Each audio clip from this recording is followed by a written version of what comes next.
دو گزارشات ہیں کہ کچھ دیر کے لیے موبائل سائلنٹ پر لگا دیں، اور ویسے تو الحمدللہ حضور علیہ السلام کی محفل میں آنے والا ہر شخص ہی مہمان خصوصی ہوتا ہے، لیکن ظاہر ہے کہ کچھ ظاہری روایات بھی ہوتی ہیں۔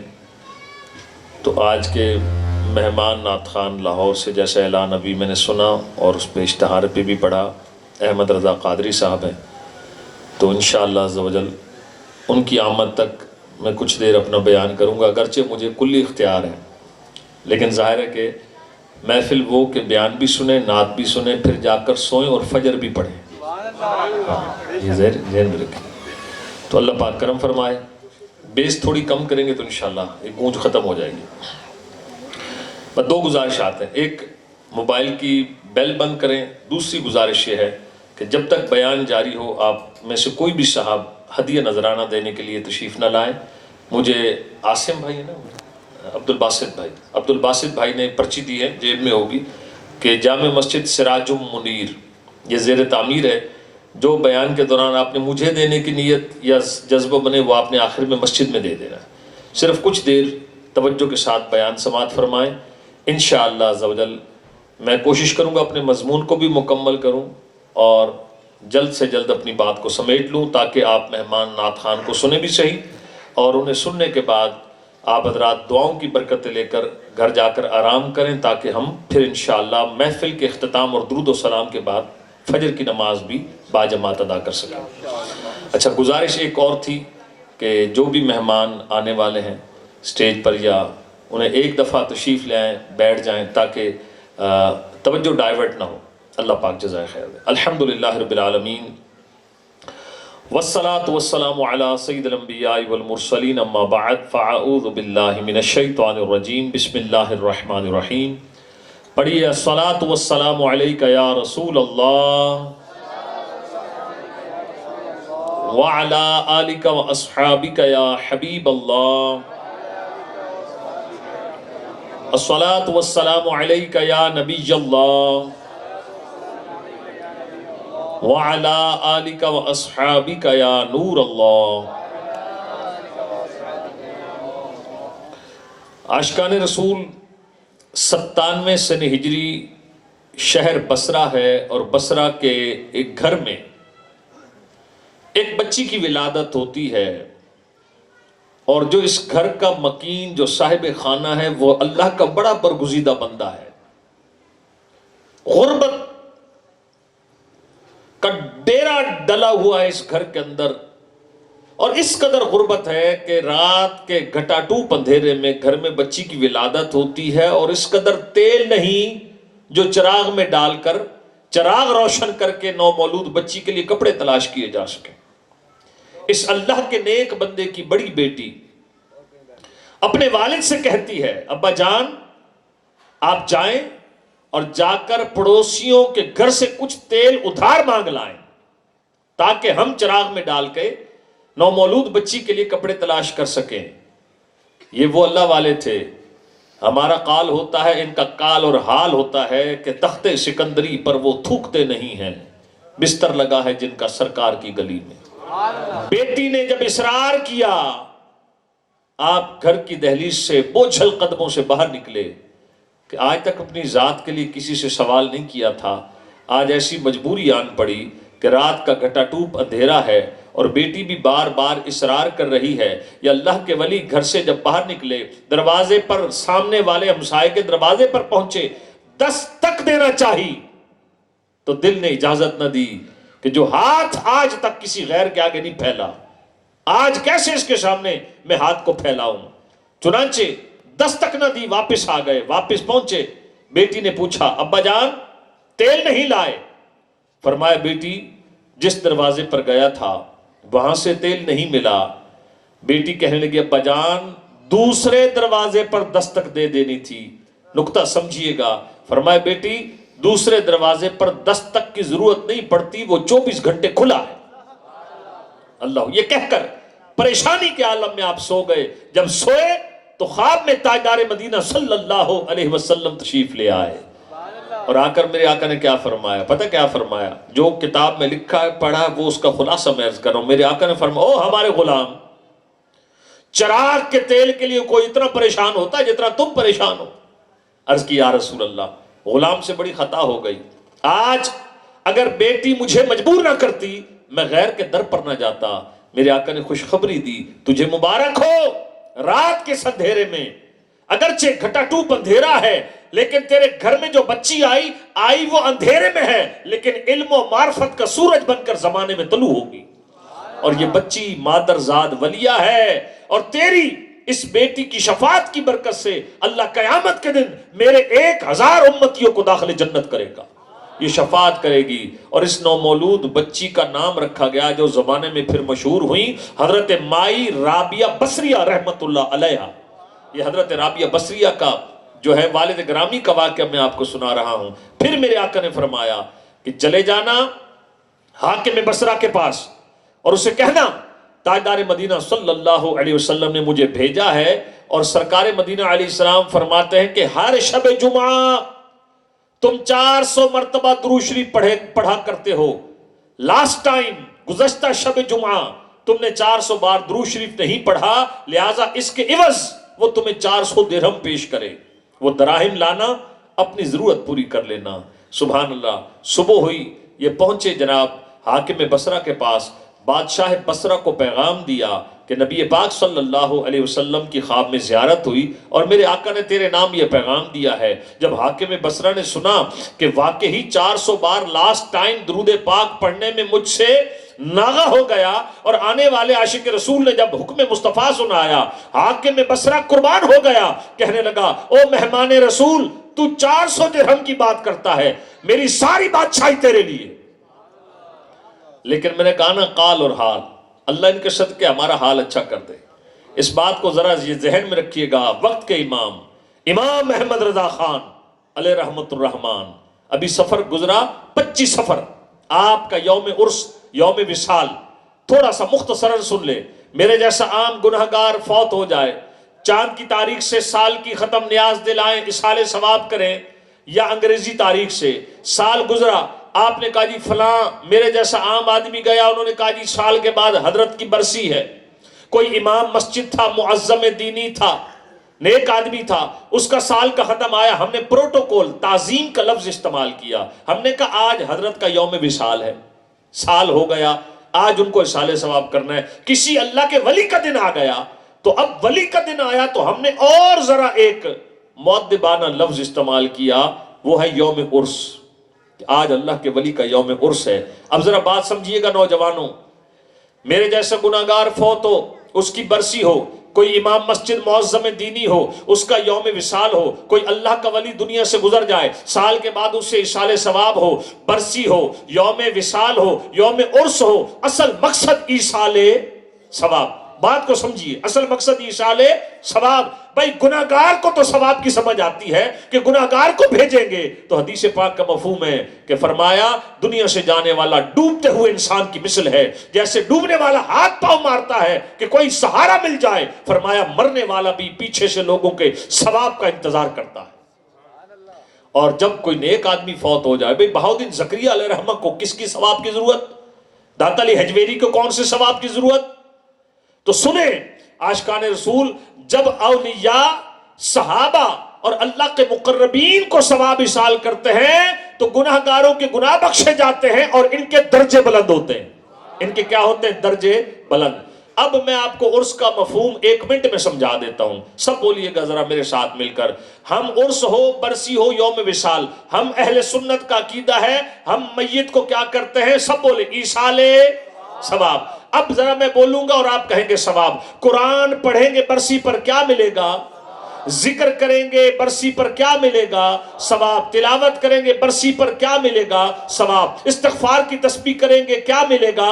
ثواب۔ اللہ اور اس کے محبوب کا ذکر کریں گے کیا ملے گا؟ ثواب۔ طلبہ آئیں گے مدارس سے، وہ بھی قرآن پڑھے، عزیز بھی قرآن پڑھے، کیا ملے گا؟ ثواب۔ اللہ کی رضا کے لیے کسی نے برسی کا جو کھانا تھا اسے کہا جی کھانا کھا لے مہمان، کسی نے کہا اللہ کے ولی کا لنگر ہے، لنگر کھا لیں، اگر الحمدللہ وہ اللہ کی رضا کے لیے کھلایا جائے، ذرے ذرے دانے دانے پر کیا ملے گا؟ اب یہ ہے تو عرس ہو یا برسی، سمجھ جائے میرے بھائیوں اصل مقصد کیا ہے، ایصال۔ اب ایک اور آپ سے بڑا آسان سا مسئلہ، ہمارا عقیدہ بھی کلیئر ہو جائے گا۔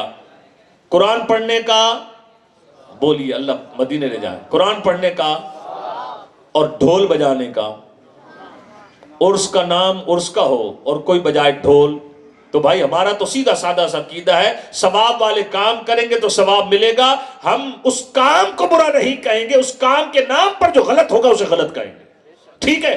آراس پر باہر کوئی ڈھول دھمک کے بجائے، باہر معاذ اللہ عرس کے نام پر کوئی خلاف شرع کام کرے گا، حرام کام حرام ہے، ہم حرام کام کو حرام کہیں گے، عرس کو حرام نہیں کہیں گے۔ دوسری بات، عاشقان رسول، آج کسی بھی سکول آف تھاٹ کی فیملی میں شادی ہو، کسی بھی مکتبہ فکر کی فیملی میں شادی ہو، عموماً ہر شادی میں فنکشن، میوزک، گانا، باجا، بارات، ڈھول، دھمکہ، بارات کا سارا سلسلہ ہوتا ہے۔ اب بتائیں اصل چیز کیا ہوتی ہے؟ سنت نکاح۔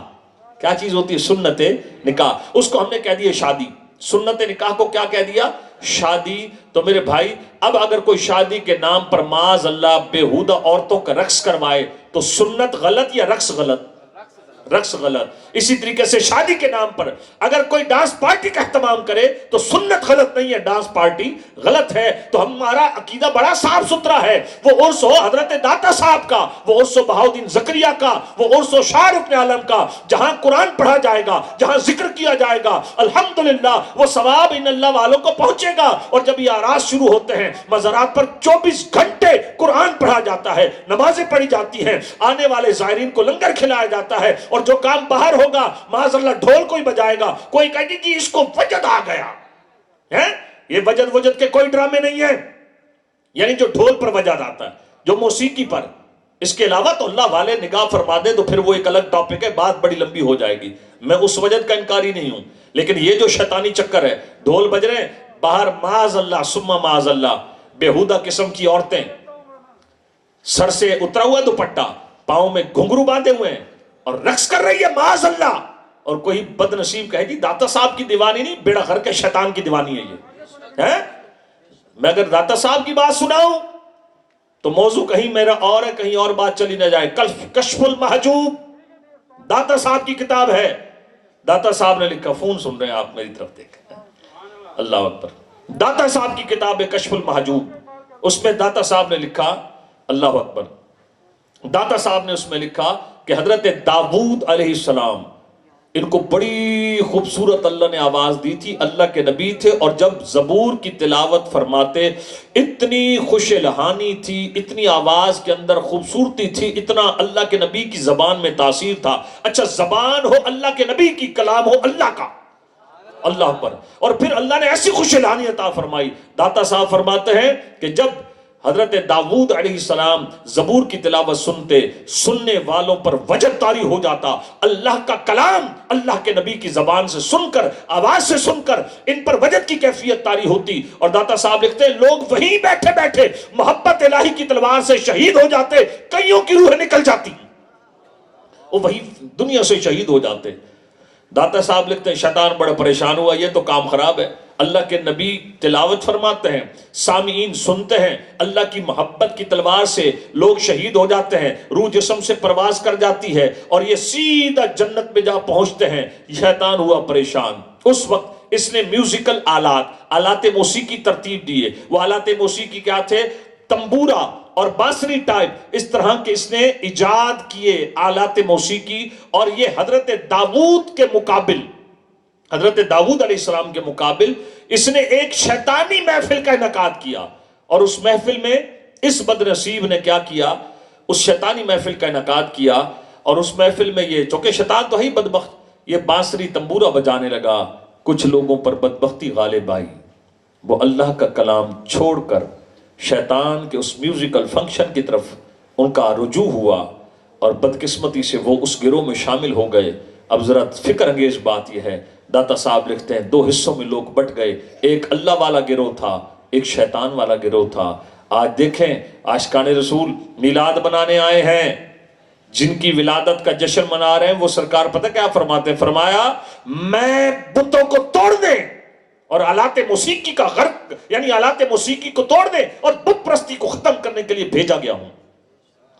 تو بھائی آج ہمارا جو کلام ہمیں ملا وہ قرآن رسول پاک پر نازل ہوا، تو جو موسیقی سنتے ہیں آپ بولیے گا وہ کس کے راستے پر ہیں؟ شیطان۔ اور جو قرآن اور نعت سنتے ہیں وہ کس کے راستے پر ہیں؟ رحمان کے راستے پر۔ تو اللہ پاک کرم فرمائے۔ آئیے تھوڑا ریورس آتے ہیں، اور بات میں کر رہا تھا پچھلے مہینے گزرا اعلی حضرت کا عرس 25 صفر المظفر، عرس ہو، برسی ہو، وصال ہو، اصل مقصد ایصال ثواب۔ اب بہت سارے نوجوانوں کے کانسیپٹس کلیئر ہو گئے ہوں گے جو یہ کہتے ہوں گے یار یہ عرس جائز ہے یا ناجائز؟ ایصال ثواب ناجائز نہیں ہے، میں نے آپ کو کلیئر کر دیا۔ دوسری بات چلی تھی، مائی رابعہ بصریہ کے والد پہنچے بادشاہ کے پاس، کہا کہ 400 درہم مجھے پیش کرو۔ بادشاہ نے کہا مہمان رسول میری ساری بادشاہی تیرے لیے، جتنا چاہے لے جا۔ آپ نے کہا جتنا نبی پاک نے فرمایا ہے ایک پھوٹی کوڑی بھی اوپر نہیں لوں گا۔ اور یہ امام محمد رضا خان یہ تشریف لے گئے بازار، کوئی آپ نے چیز پرچیز کرنی تھی، جب دکاندار کے پاس پہنچے اس نے پروڈکٹ آپ کو دی، جناب یہ آپ کی مطلوبہ چیز ہے، میں آپ کو سمجھانے کے لیے کہہ رہا ہوں، چیز کی قیمت تھی 100 روپے، دکاندار نے کہا جی آپ ہمارے مولوی صاحب ہیں، آپ 40 روپے دے دیں۔ یہ نقطہ میں دینے لگا ہوں خصوصاً تمام میرے قاری مدرس مجھ سمیت جتنے عاشقان رسول بیٹھے ہیں سب تو سنیں۔ اس نے کہا جی آپ ہمارے مولانا صاحب ہیں، وقت کا اتنا بڑا عالم، کنز الایمان اس امت کو عطا فرمانے والا، ترجمۃ القرآن۔ جب آپ نے کہا نا یہ، اس نے کہا جی یہ قیمت ہے 40 روپے، آپ نے پتہ کیا فرمایا؟ فرمایا قیمت لینی ہے تو پوری لو، میں فقط اس بات پر کہ میں آپ کے علاقے کا مولوی مولانا صاحب ہوں، میں تم سے کم قیمت پر سودا لوں، اپنا سودا اپنے پاس رکھو۔ ہم علم بیچا نہیں کرتے، ہم علم بیچا نہیں کرتے، سودا لے رہے۔ تو میرے بھائیو عاشقان رسول، الحمدللہ تلاوت ہو، نعت ہو، ذکر ہو، اذکار ہو، الحمدللہ کسی امام کسی مدرس کے دل میں کبھی لالچ نہ آئے کہ میں تو جناب کپڑے خریدنے گیا تو یہ اپنے شاگرد کے ابا کی دکان ہے، ایک سوٹ تو یہ فری میں ہی دے دے، تو اتنی سستی قیمت رکھ لی ہم نے۔ نہیں، اللہ پاک کافیت نصیب فرمائے۔ ضمناً بات چل پڑی، اعلیٰ حضرت نے فرمایا بھائی میاں سودا اپنا واپس رکھو، جو قیمت ہے وہ لے، اگر وہ نہیں لینی تو ہم علم بیچا نہیں کرتے۔ اب یہ پہنچے حاکم بصرہ کے پاس، کہا حاکم بصرہ نے کہا سارا خزانہ آپ کے لیے، کہا جتنا سرکار مدینہ علیہ السلام نے فرمایا اس سے ایک پھوٹی کوڑی بھی اوپر۔ 400 دراہم لیے آپ واپس آ گئے، اور 10,000 درہم چاندی کے سکے ہوتے تھے، حاکم بصرہ نے اس شکرانے میں تقسیم کیے کہ اس خاکسار کے درود پاک کو حضور نے قبول فرمایا۔ 4 دن تک وہ 10-10 ہزار درہم تقسیم کرتا رہا۔ آج کی محفل میلاد میں ایک اہم نقطہ میں آپ کو عرض کروں، اٹھتے بیٹھتے چلتے پھرتے درود پاک کی کثرت کریں۔ آج موسم کتنا پیارا ہے، لیکن یہی سورج قیامت کے دن سوا نیزے پر ہوگا۔ میرے آقا صلی اللہ علیہ وسلم نے ارشاد فرمایا میری ذات پر درود پاک کی کثرت کرنے والا قیامت کے دن جب اٹھے گا اللہ اسے اپنے عرش کا سایہ نصیب فرمائے گا۔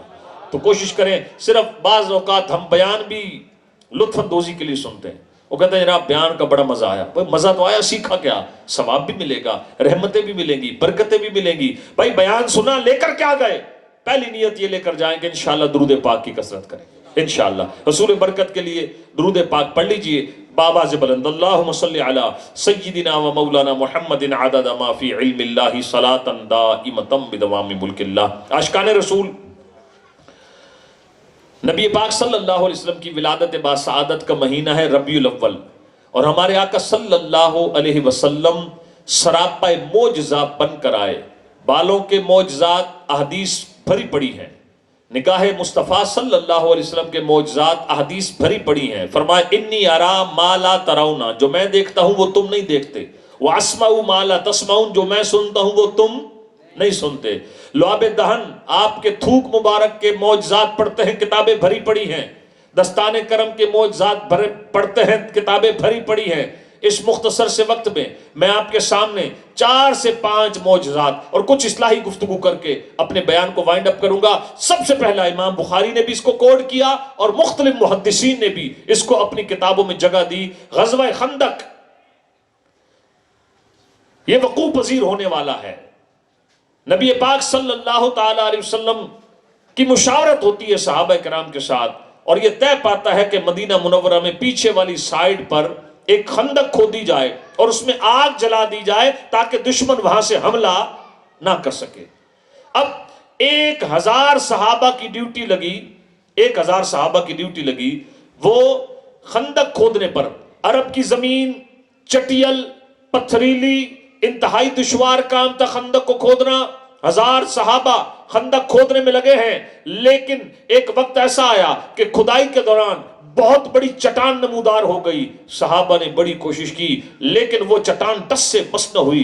صحابہ کرام نبی پاک صلی اللہ علیہ وسلم کی بارگاہ میں آئے، آقا ایک چٹان نکل آئی ہے۔ حضور بڑی کوشش کی، ٹوٹ نہیں رہی۔ میرے آقا تشریف لائے اور آپ صلی اللہ علیہ وسلم نے اپنے مبارک ہاتھوں سے ایک چوٹ کا بھی ذکر ہے، 3 چوٹوں کی بھی روایت ہے، میرے آقا نے ایک ایسی یا 3 ایسی کاری ضربیں لگائی کہ جو چٹان 1000 صحابہ سے نہیں ٹوٹی، سرکار نے اس کو 1 یا 3 ضربوں میں توڑ کر پاش پاش کر دیا۔ حضرت جابر کہتے ہیں میں نے دیکھا رسول پاک صلی اللہ علیہ وسلم کے پیٹ پر پتھر بندھے ہوئے ہیں۔ غلامان مصطفیٰ کہلانے والو، آپ چنچی رکشہ بھی اگر آپ چلاتے ہیں تو اللہ پھر بھی آپ کو پیٹ بھر کر سلاتا ہے۔ چجائے کہ میرے چنچی رکشے پر 24 گھنٹے گانے چلتے رہے، چجائے کہ میں 7ویں دن جمعہ پڑھنے والا ہوں، چجائے کہ میری زبان پر ہر دوسری بات پہ گالی ہو اور پھر میں کہوں بس جی پتہ ہی نہیں برکت کہاں ہے، سارا دن بھاگتے ہیں کماتے ہیں پتہ نہیں کہاں چلی جاتی ہے۔ جب گالیاں بکے گا تو روزی سے برکت اٹھے گی، جب گانے سنے گا روزی سے برکت اٹھے گی، جب حی علی الصلاۃ کی صدا سن کر کان موڑ لے گا، رخ موڑ لے گا تو برکت نہیں آئے گی روزی میں۔ جن کے لیے کائنات سجائی گئی، جناب جابر کہتے ہیں حضور نے 1 یا 3 ضربیں لگائی، چٹان کو توڑ دیا اور نبی پاک صلی اللہ تعالی علیہ وسلم کے پیٹ پر پتھر بندھے ہوئے تھے۔ 3 دن ہو چکے تھے، وجہ تخلیق کائنات رسول پاک نے کھانا نہیں کھایا تھا۔ ہے کوئی آپ میں ایسا؟ ہے کوئی آپ میں ایسا کہ 3 دن ہو چکے ہوں؟ کبھی کسی کی زندگی میں ایسے آئے ہو سکتا ہے، لوگوں کی بہت ساری مثالیں ہیں، لیکن عموماً کوئی ہے ایسا کہ جس کی زندگی میں 3 دن ایسے آئے ہوں کہ گھر میں کھانا نہ پکا ہو؟ اور میرے آقا صلی اللہ علیہ وسلم نے کھانا نہیں کھایا۔ جناب جابر کہتے ہیں مجھ سے رہا نہ گیا، گھر گیا، میں نے ایک بکری لی، بکری کو ذبح کیا، گھر میں کھڑی بکری کو اس کا گوشت بنایا، تھوڑا سا گوشت نکلا، بیوی سے پوچھا گھر میں کچھ ہے؟ بیوی نے کہا جو شریف موجود ہے، فرمایا اسے پیس کر آٹا گوندھ لو اور آٹا گوندھنا شروع کرو، ہانڈی پکاؤ، میں نبی پاک صلی اللہ علیہ وسلم کو کھانے کی دعوت پیش کرتا ہوں۔ آپ جب جانے لگے زوجہ کہنے لگیں جابر خیال کرنا کھانا چند کا ہے، اگر زیادہ صحابہ آ گئے تو ہم کہیں رسوا نہ ہو جائیں، حضور کو مینشن کر دینا، حضور کو عرض کر دینا کھانا چند کا ہے۔ جناب جابر نے عرض کی، کہنے لگے ٹھیک ہے میں سرکار مدینہ علیہ السلام سے اس کی صراحت کر دوں گا۔ اب حضرت جابر رضی اللہ تعالیٰ عنہ پہنچے مقام خندق پر۔ آپ نے ذرا ذہن بھی حاضر رکھنا ہے، کتنے صحابہ خندق کھودنے میں مصروف ہیں؟ پیچھے والے بھی بولیں کتنے؟ 1000 صحابہ خندق کھودنے میں موجود۔ جناب جابر پہنچے، یا رسول اللہ آپ صلی اللہ علیہ وسلم اور چند صحابہ میرے گھر تشریف لائیں، حضور آپ کے لیے کھانے کی دعوت کی ہے۔ انہوں نے صراحت وضاحت کی کہ مختصر کھانا ہے، اور میرے آقا کی رحمت جوش میں آئی، فرمایا چلو بھئی سارے صحابہ، جابر نے ہماری دعوت کی ہے۔ اللہ اکبر۔ جناب جابر اس سے پہلے کہ کچھ تشویش ہوتی، سرکار مدینہ علیہ السلام نے فرمایا جابر جب تک ہم تشریف نہ لائیں تو ہانڈی نیچے نہیں اتارنی، کچھ اس میں سے نکالنا نہیں، آٹا جو گندا ہے اس کی روٹیاں نہیں پکانی۔ جناب جابر تیز قدموں سے پہلے گھر پہنچ گئے، حضور صحابہ کرام علیہم رضوان کو لے کر پہنچے حضرت جابر کے گھر۔ جناب جابر رضی اللہ تعالی عنہ نے زوجہ سے کہا کہ تاجدار مدینہ علیہ السلام تو سب صحابہ کو لے کر آ رہے ہیں۔ زوجہ نے کہا آپ نے بتایا نہیں تھا؟ انہوں نے کہا جی بالکل عرض کی تھی۔ زوجہ یہ سن کر بے فکر ہو گئی، گویا بس اب تو ہمارا کام تھا بتانا، اب لانے والا جانے اور کھلانے والا جانے۔ حضور علیہ السلام تشریف لائے، ہانڈی پیش کی گئی، آٹا پیش کیا گیا۔ آپ کے میرے آقا صلی اللہ علیہ وسلم نے لعاب دہن اس آٹے اور اس ہانڈی میں مکس کیا، اور اس آٹے اور ہانڈی میں لعاب دہن مکس کر کے برکت کی دعا فرمائی۔ فرمایا جابر اب کھانا چلانا شروع کرو، آٹے کی روٹیاں پکوانا شروع کرو۔ روٹیاں پکتی گئیں، سالن ڈلتا گیا، 10 20 30 40 50 100 200 300 400 500 1000 صحابہ نے پیٹ بھر کر کھانا کھایا. آٹا جناب پیڑے بھی نکل رہے ہیں, روٹیاں بھی پک رہی ہیں, لیکن آٹے میں کمی کوئی نہیں, سالن بھی ڈل رہا ہے, ہانڈی میں کمی کوئی نہیں. 1000 صحابہ نے پیٹ بھر کر کھانا کھایا, آٹا ویسے کا ویسا, ہانڈی ویسے کی ویسے. اور صرف یہ نہیں بلکہ سنیں, تاجدار مدینہ صلی اللہ علیہ وسلم نے فرمایا چلو بھائی جنہوں نے یعنی سالن کھایا ہڈیاں جمع کرو. اب ہڈیاں جمع کی گئیں, میرے آقا نے دم جو فرمایا, حضرت جابر کی بکری بھی زندہ کھڑی ہو گئی اور کان جھاڑنے لگی. فرمایا لو بھائی یہ لنگر بھی لو اور اپنی بکری بھی لو, قربان جائیں. کہہ دیجئے سب انبیاء معجزات لے کر آئے, ہمارے آقا سر سے پاؤں تک معجزہ بن کر آئے, اور قربان جائیں آپ میرے آقا صلی اللہ علیہ وسلم نے اسے زندہ بھی کیا. اور قربان جائیں کیا شان ہے میرے آقا کی. یہ تو بکری زندہ ہوئی. آپ سب جانتے ہیں کہ ابو جہل کی مٹھی میں بند کنکریاں, حضرت عیسیٰ علیہ السلام کے قرآن میں جو معجزات سورہ آل عمران میں ہیں, جناب عیسیٰ مردے زندہ فرمائیں, قرآن فرماتا ہے. جناب عیسیٰ جناب ماں کے پیٹ سے کوئی اندھا پیدا ہو, حضرت عیسیٰ اسے آنکھیں دیں, کوڑی کے مریض کو شفا دیں, مٹی کے پرندے بنا کر روح پھونکے روح پیدا ہو جائے. سورہ آل عمران ہمارا قرآن. میرے بھائیوں کوئی اندھا پیدا ہو, اللہ کے نبی کی بارگاہ میں آ جائے, اللہ کی عطا سے اللہ کے نبی اسے آنکھیں دے دے, نفع ہے یا نہیں ہے؟ بولے تو صحیح, نفع ہے یا نہیں ہے؟ اور بھائی کوئی مر جائے, اللہ کے نبی اسے زندہ کر دیں. باتوں میں سے باتیں چل رہی ہیں, لمبی نہ ہو جائیں. یہ جو قرآن پاک کی سورہ آل عمران ہے نا, مردے زندہ کرنے کے تعلق سے تفسیر میں جو واقعات لکھے گئے, ایک حضرت عیسیٰ علیہ السلام کا دوست تھا, عین الف زا را, آزر اس کا نام تھا. حضرت عیسیٰ علیہ السلام کا بہت فاسٹ فرینڈ, محبت والا دوست تھا. حضرت عیسیٰ بڑی محبت کرتے تھے. اس کی ڈیتھ ہو گئی, انتقال ہو گیا. 3 دن کے فاصلے پر حضرت عیسیٰ علیہ السلام تھے. 3 دن کے بعد جب حضرت عیسیٰ پہنچے, پتہ چلا ان کے محبوب دوست آزر کا انتقال ہو چکا ہے. میرے حضرت عیسیٰ علیہ السلام تشریف لائے آزر کی قبر پر, اور آزر کو قبر میں سے زندہ کر کے گھر لے گئے. ایک جگہ سے بڑھیا کا بیٹا مر گیا, حضرت عیسیٰ علیہ السلام کا گزر ہوا تو اس کی میت کو لے کر جا رہے تھے. اللہ کے نبی کی رحمت جوش میں آئی, حضرت عیسیٰ علیہ السلام نے جنازے کی چارپائی میں بڑھیا کے بیٹے کو زندہ کر دیا. ایک چنگی وصول کرنے والے کی بیٹی کا انتقال ہوا, تینوں کو آپ نے زندہ کیا. اب ذرا ماشاءاللہ توجہ کیجئے, اور میں آپ کو واقعات سنا رہا ہوں قرآن و سنت کی روشنی میں, تاکہ آپ کی دلچسپی برقرار رہے. تمام حضرات, تو اب جب تینوں کو زندہ کیا تو کچھ لوگوں نے اعتراض کیا اور کہنے لگے جی وہ تو تینوں مرے ہی نہیں تھے, سکتہ طاری ہوا تھا. ہم تو تب مانے جب کوئی پرانا مرا ہوا زندہ ہو. اللہ اکبر. میں کسی پہ اٹیک نہیں کر رہا, میں جنرل بات کر رہا ہوں. نہ مانے کا کوئی علاج نہیں. 3 دن پہلے فوت ہونے والے قبر میں اسے حضرت عیسیٰ زندہ کر کے لائے. اللہ اکبر. انہوں نے کہا جی ہم تو ان پہ تو سکتہ طاری ہوا تھا, مرے ہی نہیں. ہم تو تب مانیں گے جب کوئی پرانا زندہ ہو. اللہ کے نبی علیہ السلام کی, اللہ کے پیاروں کی بڑی شان ہوتی ہے. حضرت عیسیٰ کو جب لوگوں نے یہ کہا, فرمایا چلو اگر ایسی بات ہے تو قبرستان گئے, اور 4000 سال پہلے انتقال کرنے والے حضرت نوح کے بیٹے حضرت سام رضی اللہ تعالیٰ عنہ کو حضرت عیسیٰ نے قبر میں سے زندہ کیا. یہ شان ہے حضرت عیسیٰ کی سرکار کا عالم. کیا ہوگا, حضرت عیسیٰ مٹی کے پرندے بنائیں, پھونک مارے, روح پیدا ہو جائے. اور میرے بھائی آپ کے میرے نبی کی شان یہ ہے, ابو جہل کی مٹھی میں بند کنکریاں ہو, حضور اشارہ فرمائے بغیر زبان اور بغیر روح کی کنکریاں بھی کلمہ پڑھنے لگ جائیں.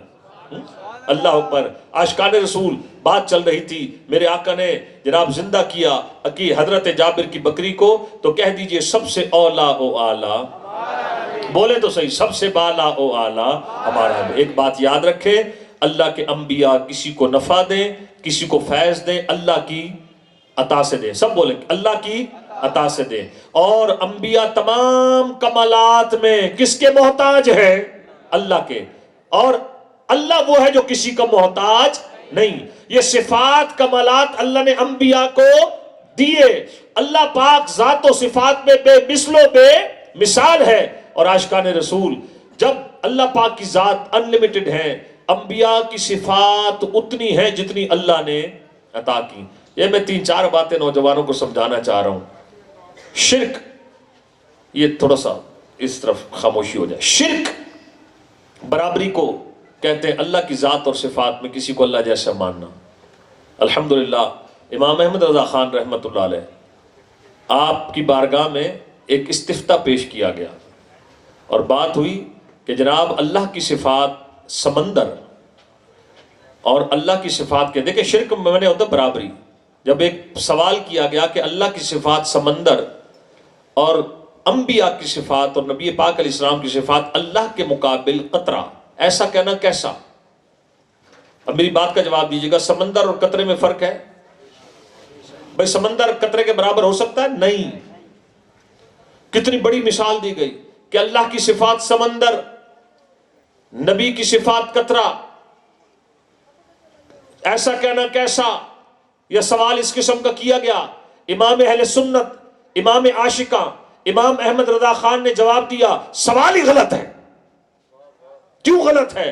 فرمایا اللہ کی صفات کو سمندر سے تشبیہ دیتے ہو. ارے سمندر کا بھی کوئی نہ کنارہ ہے، اللہ کی صفات کی کوئی حد نہیں ہے.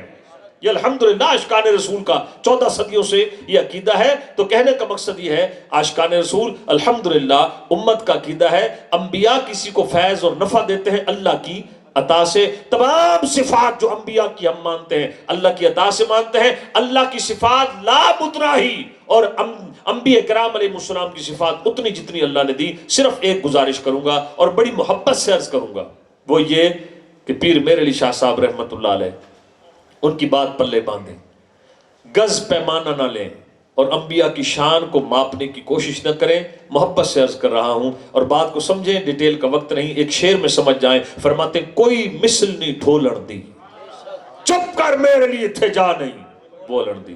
یا صاحب الجمال ویا سید البشر من وجهك المنیر لقد نور القمر لا يمكن الثناء كما كان حقه بعد از خدا بزرگ تو ہی. قصہ مختصر، آگے چلتے ہیں. اب پہلے والی دہرائی ہو جائے. عاشقان رسول حضرت جابر رضی اللہ تعالیٰ کے گھر میں کتنے صحابہ نے لنگر کھایا؟ 1000. ہانڈی ویسے کی ویسی، آٹا ویسے کا ویسا، اور حضرت جابر کی بکری کو بھی سرکار نے زندہ کیا. دوسرا واقعہ، مہمان ثنا خان آ جائیں مجھے بتا دیجئے گا، ہاں ٹھیک ہے، تاکہ آپ کی محفل کا ربط بھی نہ ٹوٹے اور بیچ میں کوئی اور ثنا خان ہو پھر بھی بتا دیں، کیونکہ الحمدللہ ماحول کی برکت ہے. الحمدللہ میں نے تو جو تربیت دعوت اسلامی سے سیکھی، ہم سٹیج پہ سب کا خیال رکھتے ہیں. اللہ کی جزاک اللہ، ٹھیک ہو گیا.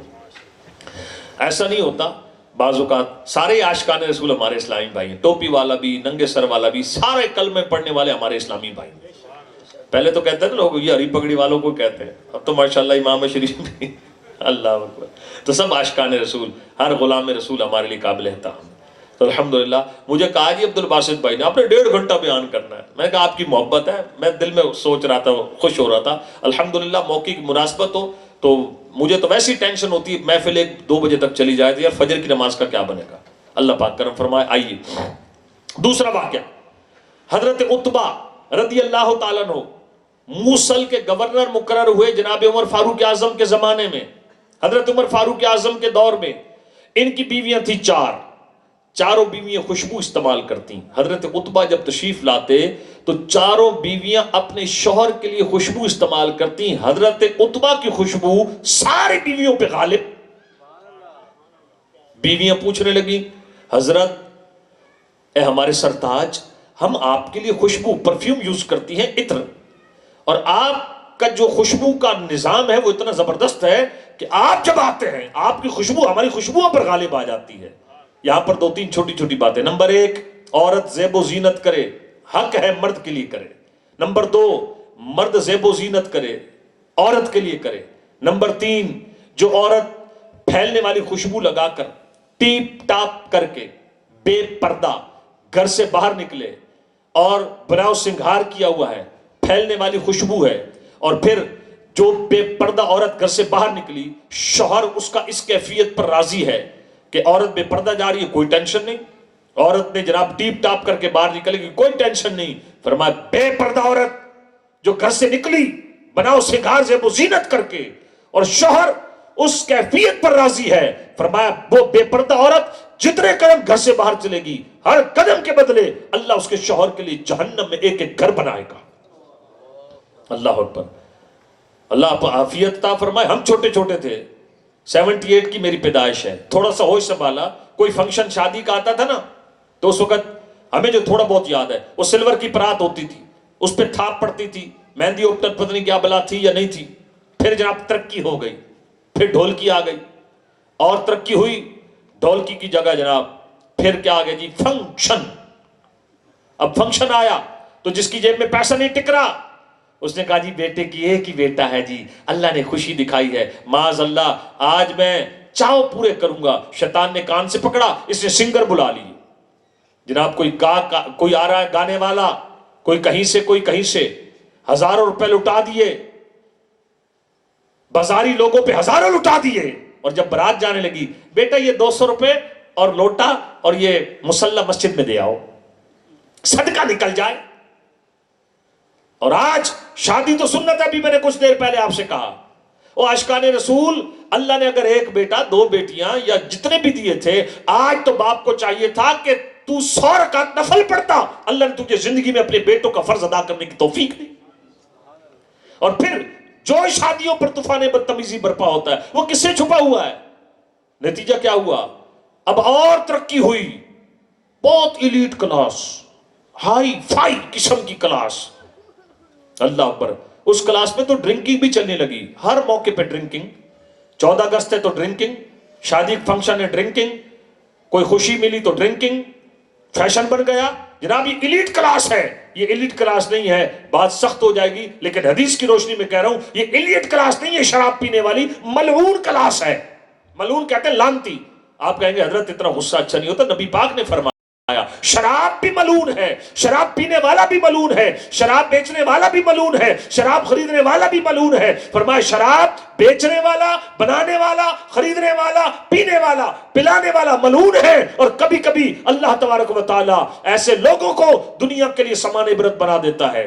ایک شادی ہوئی, سیٹھ صاحب کے بیٹے کی شادی تھی, پہلے فنکشن ہوا, پھر فاسٹ فرینڈ, وہ 60 افراد کا سرکل جو بڑا خاص تھا, انہوں نے مل کر سیٹھ صاحب کے بچے کی شادی کی خوشی میں آج محفل جناب شباب ہے, اور انہوں نے وہاں پر 60 افراد نے شراب کی, ڈرنکنگ کی. شراب زہریلی تھی. within 60 hours, within 60 گھنٹے, یعنی 1 اور 2 دن کے بیچ میں 60 میں سے 58 افراد زہریلی شراب پی کر ہلاک ہو گئے. مجھے معلوم ہے اس قبرستان کا جہاں یہ قریب میں تھا, گورکن کا بیان تھا, اتنی سال ہو گئے اس قبرستان میں قبریں کھودتے ایک دن میں آج میں نے 11 قبریں کھود دی. عاشقان رسول کائنڈلی میری باتوں کو برا نہ مانیے گا, آپ سخت نہ سمجھیں. میرے بھائی جب کسی کو بخار تیز ہو, اگر ڈاکٹر انجیکشن لگائے تو آپ برا نہیں مناتے کہ ڈاکٹر صاحب آپ 500 فیس بھی لیں گے, آپ 1000 روپے کی دوائی بھی لکھ کر دیں گے, میں پہلے درد سے مر رہا ہوں, آپ نے انجیکشن لگایا. آپ سمجھتے ہیں گوڑی کڑوی ہے, انجیکشن سے تکلیف ہوگی لیکن اس تکلیف میں میرا بھلا ہے. میرے پیارے بھائیوں, میں نے آپ نے سب نے جانا ہے اور دنیا سے جانے کے بعد قبر میں پہنچنا ہے. خدا کی قسم بڑے بڑے لینڈ لارڈ قبروں میں چلے گئے, انقریب ہم نے بھی جانا ہے. وہاں یہ نہیں ہوگا یا اللہ میں تو جوان تھا, مجھے پتہ نہیں تھا اچانک موٹر سائیکل کی ویلنگ کرتے ہوئے میرے سر کی چوٹ آئے گی, میں حرام موت مر جاؤں گا. اے اللہ ایک دفعہ دنیا میں واپس بھیج دے, اب توبہ کرتا ہوں, اب گناہ نہیں کروں گا. لیکن یاد رکھنا منو مٹی تلے جب لوگ دفنا کرائیں گے کوئی ہماری صدا سننے والا نہیں, چیخیں گے, چیخنے کا فائدہ کوئی نہیں. اور عاشقان رسول وہ صرف اندھیری قبر نہیں ہے, سرکار فرماتے جنت کے باغوں کا باغ بھی ہے. جنت کے باغوں کا باغ بھی ہے اور جہنم کے گڑھوں میں سے گڑھا. آئیے تھوڑا ریورس ہوتے ہیں, اور بات ہو رہی تھی شراب کی. شادی کا فنکشن تھا اور اس فنکشن کے اوپر جناب والا جب ڈرنکنگ کی گئی تو ایک ذرا نعرہ نہ لگا دیں. وہ نعرہ کون سا لگانا ہے؟ شراب کے خلاف جنگ. آپ نے کہنا جاری رہے گی. جو میرے ساتھ مل کر نعرہ لگائے اللہ اسے مدینہ دکھائے. شراب کے خلاف جنگ. اب جنگ ہے کیا؟ آپ نے اعلان تو کر دیا بھائی جنگ یہ ہے کہ نہ اس منحوس کو کبھی دیکھیں گے, نہ شراب کے قریب لگیں گے, نہ شرابی کے قریب. اب لگائے نعرہ شراب کے خلاف جنگ. اب پیچھے آ جائیں تھوڑا سا. بات ہو رہی تھی بیوی کی کہ جو عورت ٹیپ ٹاپ کر کے گھر سے نکلے, شوہر اس کے اس میک اپ پر راضی ہے, یعنی اور اس کی بے پردگی پر راضی ہے. ایک مسئلہ اور بھی سن لیں، پوری ذمہ داری سے بیان کر رہا ہوں. عورت اگر بناؤ سنگھار، اسے اردو میں کہتے ہیں زیب و زینت بناؤ سنگھار، انگلش میں کہتے ہیں میک اپ. ٹھیک ہے جی. اگر عورت میک اپ کرتی ہے اور اس میک اپ کے مٹیریل میں جو بھی وہ کیمیکل یوز کر رہی ہے، وہ چجائے کہ سرخی ہے یا کوئی کسی قسم کا کوئی فیس پاؤڈر وغیرہ ہے، اگر اس میں کوئی حرام جز شامل نہیں اور عورت بے پردگی نہیں کرتی، فیملی میں فنکشن تھا، عورتیں سیپریٹ وہاں ہوں گی، اور وہاں پر عورتیں اگر بناؤ سنگھار کر کے جاتی ہیں، جب وہاں ٹوٹلی خواتین ہیں، تو عورت کا عورتوں میں سنگھار کر کے جانا کوئی گناہ نہیں. عورت کا گھر میں بھی میک اپ کرنا گناہ نہیں، بات بے پردگی کی ہے کہ بے پردہ عورت ہے. اور آگے چلیے عاشقان رسول، یہ جتنے بھی ہم مسلمان ہیں، اہل و عیال والے ہیں، قرآن نے ہماری ڈیوٹی لگائی، اے ایمان والو اپنے آپ کو اپنے گھر والوں کو جہنم کی آگ سے بچاؤ جس کا ایندھن انسان اور پتھر ہے. اور دوسری بات چلی حضرت عتبہ والی بات. حضرت عتبہ کی کتنی بیویاں تھیں؟ بولے تو صحیح. 4 بیویاں تھیں حضرت عتبہ رضی اللہ تعالیٰ عنہ کی. چاروں خوشبو لگاتی، کس کی رضا کے لیے؟ اپنے شوہر کی رضا کے لیے. یہاں پر ایک ایک لائن کی میں باتیں بتاؤں گا. وہ میرا بھائی جس کی بہن شادی شدہ ہے، وہ میرا بزرگ جس کی بیٹی ہے شادی شدہ ہے، ان دونوں کے لیے بڑی اہم بات ہے. بہن جس کے نکاح میں گئی وہ کہلایا بہنوئی، بیٹی جس کے نکاح میں گئی وہ کہلایا داماد. بیٹی بہن کا ہوا شوہر. بدقسمتی سے 15ویں صدی میں لٹریسی ریٹ تو عام ہو گیا، ہر گلی محلے میں سکول، لیکن دینی اویرنس، دینی شعور وہ جاتا رہا. طلاقوں کی ریشو بڑھ گئی. ایک قریبی جاننے والے 2 ماہ کے اندر شادی ہونے کے بعد، طلاق ہونے کے بعد سامان گھر میں واپس. اور بیٹیوں کی شرح پیدائش زیادہ، جہالت کود رہی ہے. بیٹی پیدا ہو جائے ماں باپ کے موڈ آف ہو جاتے ہیں. دوسری بیٹی پیدا ہو جائے باپ کا ماتھا ٹھنک جاتا ہے. تیسری بیٹی پیدا ہو جائے، افسوس پڑھا لکھا کہلانے والا وہ بیوی کو منحوس سمجھنا شروع کر دیتا ہے. اور ساس جو کہ خود بھی کسی کی بیٹی ہے، ساس بہو کو تانا دیتی ہے کہ بیٹا یہ جو تیری گھر والی ہے نا، اس کے تو ماتھے میں معاذ اللہ نحوست ہے، یہ بیٹی جن رہی ہے. اور بیٹیاں بیٹے کون دیتا ہے؟ اللہ. قرآن میں اللہ فرماتا ہے اللہ جسے چاہے بیٹے دے، اللہ جسے چاہے بیٹیاں دے، اللہ جسے چاہے دونوں دے. قرآن فرماتا ہے اللہ جسے چاہے بانجھ کر دے. تو بیٹیاں بیٹے کون دیتا ہے؟ اللہ. اور بیٹیاں تو رحمت ہیں، غلام ہیں رسول کے غلام ہیں. میرے آقا کی تو بیٹیاں 4 تھیں. کتنی؟ 4. یہاں 2 بیٹیاں ہوئی، ماتھا ٹھنک گیا. حضرت ماریہ رضی اللہ تعالیٰ عنہ، ان کے بطن اقدس سے جناب ابراہیم پیدا ہوئے جو بچپن میں انتقال کر گئے تھے. 4 بیٹیاں. اور بیٹیاں پیدا ہوں گھبرایا نہ کرو.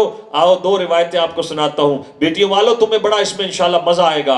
ایک حضرت عائشہ صدیقہ طیبہ طاہرہ مفتیہ رضی اللہ تعالی عنہا، جن کے صدقے عورتوں کے مسائل کا بہت بڑا حصہ نبی پاک صلی اللہ علیہ وسلم سے اس امت کی عورتوں کو ملا. حضرت عائشہ مفتیہ بھی ہیں. حضرت عائشہ رضی اللہ تعالیٰ عنہ یہ نبی پاک علیہ السلام سے عرض کرتی ہیں یا رسول اللہ، میں خلاصہ عرض کر رہا ہوں، حضور ایک عورت کو دیکھا، اس کے پاس تھی 3 کھجوریں، 2 بیٹیاں اس کے ساتھ تھیں. ایک کھجور انہوں نے ایک بیٹی کو دی، دوسری کھجور انہوں نے دوسری بیٹی کو دی. یا رسول اللہ، اس عورت نے تیسری کھجور یا منہ میں لے چکی، مفہوم عرض کر رہا ہوں، یا منہ کے قریب کی، یا بڑھانا چاہتی تھی کہ ایک بیٹی نے ماں والی کھجور بھی کھینچی تو اس عورت نے اس کھجور کو توڑ کر دونوں بیٹیوں کے حصے میں ڈال دیا، منہ میں ڈال دیا، اپنے منہ کا لقمہ بھی، اپنی جگر کی ٹھنڈک اپنی بیٹیوں کے منہ میں ڈال دیا. جب یہ رحمت بھری بات سنی، سرکار مدینہ علیہ السلام نے فرمایا عائشہ، اللہ نے اس عورت پر جنت کو واجب کر دیا. فرمایا جس کی 3 بیٹیاں ہوں، مفہوم عرض کر رہا ہوں نبی پاک علیہ السلام کی حدیث کا، اور وہ بیٹیوں کو آر نہ سمجھے، بوجھ نہ سمجھے. 3 بیٹیاں رب جس کو دے وہ بیٹیوں کو بوجھ نہ سمجھے، ان کی کفالت کرے. نبی پاک علیہ السلام فرماتے ہیں وہ 3 بیٹیاں اس باپ اور جہنم کے درمیان ڈھال بن جائیں گی. دوسری حدیث پاک کا مفہوم ہے، فرمایا جس کو رب 3 بیٹیاں دے اور وہ 3 بیٹیوں کی کفالت کرے، انہیں پالے پوسے. میرے آقا صلی اللہ علیہ وسلم نے فرمایا وہ 3 بیٹیوں کا باپ جنت الفردوس میں میرے ساتھ ایسے ہوگا جیسے 2 انگلیاں، اتنا قریب جنت الفردوس میں. صحابہ نے دیکھا دریا رحمت جوش میں ہے، عرض کی یا رسول اللہ، آپ نے 3 کا ارشاد فرمایا، آقا جس کو رب نے دی ہی 2 ہو. فرمایا 2 والے کے لیے بھی یہی خوشخبری. پھر عرض کی حضور جس کو رب نے دی ایک ہو، فرمایا ایک والی کے لیے بھی یہی خوشخبری۔ اب بیٹیوں کے گھر آباد کیوں نہیں ہو رہے؟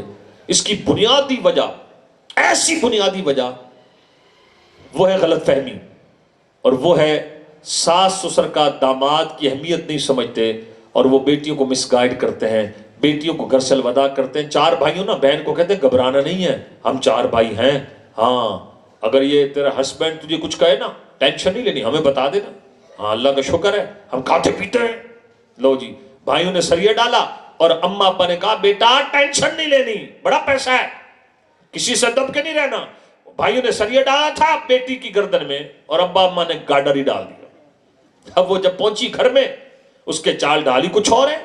اور بھائی جہاں بیٹی بہن دے دیتے ہیں، شریعت نے بہن کے گھر والے کو بہنوئی اور بیٹی کے گھر والے کو داماد کہا، تو سمجھیں بات دولت کی نہیں ہے، بات مقام مرتبے کی ہے۔ آپ حیران ہو جائیں گے، آپ جتنے بھی بیٹھے ہیں یہ بتائیں، بڑا آسان سے سوال ہے، سب سے بڑا آپ کے اوپر حق کس کا ہے، بیوی کا یا ماں باپ کا؟ ماں باپ کا۔ سب بولے کس کا ہے؟ ماں باپ کا۔ آپ پر ہمیشہ ہمیشہ سب سے بڑا حق آپ کے ماں باپ کا ہے، لیکن جب عورت کی شادی ہو جائے تو ماں باپ سے بھی بڑا حق اس کا شوہر کا ہے، اس کے شوہر کا ہے۔ اور جب یہ بات سامنے آ جائے گی تو سمجھدار لوگ جب بیٹیوں کو الوداع کہیں گے، وہ کہیں گی بیٹی ہم نے دیکھ بھال کر تیرا رشتہ کر دیا ہے، تیرا شوہر وہ ہے جس کا مقدم، جس کا حق اللہ رسول نے ہم سے بھی بڑا رکھا ہے، بیٹا اس کو راضی رکھنا۔ میری بیٹی اپنا گھر بسانا ہے، اونچ نیچ ہوتی رہتی ہے، غصہ معاملات ہوتے رہتے ہیں، اگنور کرنی ہے بات، اپنا گھر بسانا ہے، 1000 بار خوشی سے آنا، بیٹا لڑ کے نہیں آنا ہے۔ میری بیٹی بات پلے باندھ، اب اس گھر سے تیرا جنازہ نکلنا چاہیے۔ پہلے کے بزرگ ایسے ہی کہتے تھے، آج کے بے وقوف کہتے ہیں ہم بیٹھے ہوئے پیچھے۔ نتیجہ کیا ہوا؟ عاشقان رسول ذرا سنیے گا، نمبر 1 یہ جو شوہر کا حق مقدم ہے، مشہور حدیث پاک ہے، نبی پاک صلی اللہ علیہ وسلم نے فرمایا اگر اللہ کے سوا کسی کو سجدہ جائز ہوتا، اللہ حکم دیتا عورت کس کو سجدہ کرے؟ شوہر کو۔ کس کو؟ شوہر کو۔ ایک بڑی حدیث، بڑی پیاری حدیث پاک ہے، یعنی اس میں ایک عجب معاملہ بھی ہے اور ہمیں سمجھایا گیا۔ فرمایا خاوند کے جسم میں آولے پڑ جائیں، زخم ہو جائیں، اس میں ریشہ بھر جائے، عورت زبان سے پیپ چاٹ لے، خاوند کا حق ادا نہیں ہو سکتا۔ اور دعوت اسلامی کے جو اس وقت مفتیان کرام ہیں، ان کے جو ہیڈ ہیں، ہیڈ آف ڈپارٹمنٹ، رئیس دارالافتاء مفتی قاسم صاحب دامت برکاتہم العالیہ، آپ کا ایک میں بیان سن رہا تھا، فرمانے لگے کہ اگر عورت نفلی روزہ رکھنا چاہے، توجہ، عورت نفلی روزہ رکھنا چاہے اور خاوند اجازت نہ دے تو عورت نفلی روزہ نہیں رکھ سکتی۔ اور یہاں عورت یعنی بیٹی کے ماں باپ نے کہا جی آپ نے ہماری بیٹی کو اس کے کزن کی اوپٹن مہندی میں آنے سے روکا، کیسے روکا آپ نے؟ یہ باتیں آج طلاق کی وجوہات بن رہی ہیں۔ فلاں جناب ہماری جب غیر برادری مطلب بندہ ویسے تقسیم ہو جاتا ہے، وقت میں سے بھی برکت ختم ہو گئی، روزی میں سے برکت اٹھ گئی، وقت میں سے بھی، عمر میں سے بھی۔ اللہ اکبر۔ اب بار بار ماں باپ بلاتے، خدا کا واسطہ ہے، جتنے بہنوں کے بھائی بیٹھے ہو اور والد جو بیٹھے ہو، بیٹی ضرورتاً گھر آئے، آپ خوشی سے 1000 بار بلائیں۔ اب اتنی بڑی برادری ہے، 7ویں میں بھی جائے، 10ویں میں بھی آئے، 40ویں میں بھی آئے، 20ویں میں بھی آئے، اوپٹن میں بھی آئے، مہندی میں بھی آئے، تو گھر بسا لیا پھر اس نے، اور الٹا ماں الٹی مت دیتی ہے۔ اور تیسری چیز یاد رکھیے گا، ایک کتاب ہے اس میں نے اپنی آنکھوں سے یہ روایت پڑھی، اس کا خلاصہ ہے، ایک صحابی سفر پر گئے، جاتے ہوئے اپنے خاوند اپنی زوجہ کو کہہ گئے کہ جب تک میں واپس نہ ہوں تو اپنے والد کے گھر نہیں جانا۔ صحابیہ تھی، کوئی کنڈیشن نہیں لگائی، ایسا نہیں کہا کہ اگر گئی تو طلاق، جسٹ منع کیا نہیں جانا۔ وہ صحابیہ تھی، بات پلے باندھ رہی، پتہ تھا کہ شوہر کا مقام کیا ہے۔ پیچھے ان صحابیہ کے والد صاحب بیمار ہو گئے، انہوں نے پیغام بھیجا، یا رسول اللہ ابا جی قبلہ بیمار ہیں، شوہر میرے واپس نہیں آئے، حضور مجھے منع کر کے گئے ہیں، کیا حکم ہے؟ باپ کی تیمارداری کروں یا شوہر کا کہنا مانوں؟ فرمایا شوہر کا کہنا مان۔ عورتوں میں بھی جا رہا بیان؟ اچھا، پھر تو بھائی خواتین کے حقوق بھی بیان کرنے پڑیں گے انشاءاللہ، وہ بھی کرنے۔ فرمایا شوہر کا کہنا مان۔ جب ان صحابیہ نے یہ پیغام سنا ٹھہر گئیں، سفر لمبے ہوتے تھے، پیدل سفر، گھوڑوں پر، اونٹوں پر سفر، صحابی نہیں آئے واپس، اور پیچھے سے ان صحابیہ کے ابا جی کی ڈیتھ ہو گئی۔ جب ڈیتھ ہوئی ان صحابیہ نے پیغام بھیجا، یا رسول اللہ والد گرامی کی ڈیتھ ہو چکی ہے اور میرے شوہر واپس نہیں آئے، مجھے کہہ کر گئے تھے کہ میں جب تک نہ ہوں تو والد صاحب کے گھر نہیں جانا. آقا کیا حکم ہے؟ میرے آقا نے فرمایا شوہر کا کہنا مان. بات ختم ہو گئی. آگے سنیں. والد صاحب زیر زمین قبر میں ان کے چلے گئے. میرے آقا صلی اللہ علیہ وسلم صحابہ کے جھرمٹ میں بیٹھے مسکرا رہے ہیں. فرمایا اس صحابیہ نے اپنے شوہر کی تابعداری کی, اللہ نے اس کی اس نیکی کی برکت سے اللہ نے میری صحابیہ کے باپ کی قبر کو جنت کا باغ بنا دیا. یہ باپ کی تربیت تھی, باپ کی. تو میں توجہ نہیں رہی, مجھے بتایا تھا عبد الباسط بھائی نے کہ ہماری جو خواتین علاقے کی وہ بھی شاید کہیں جمع ہو کر سن رہی ہیں, ان تک بات پہنچ رہی ہے.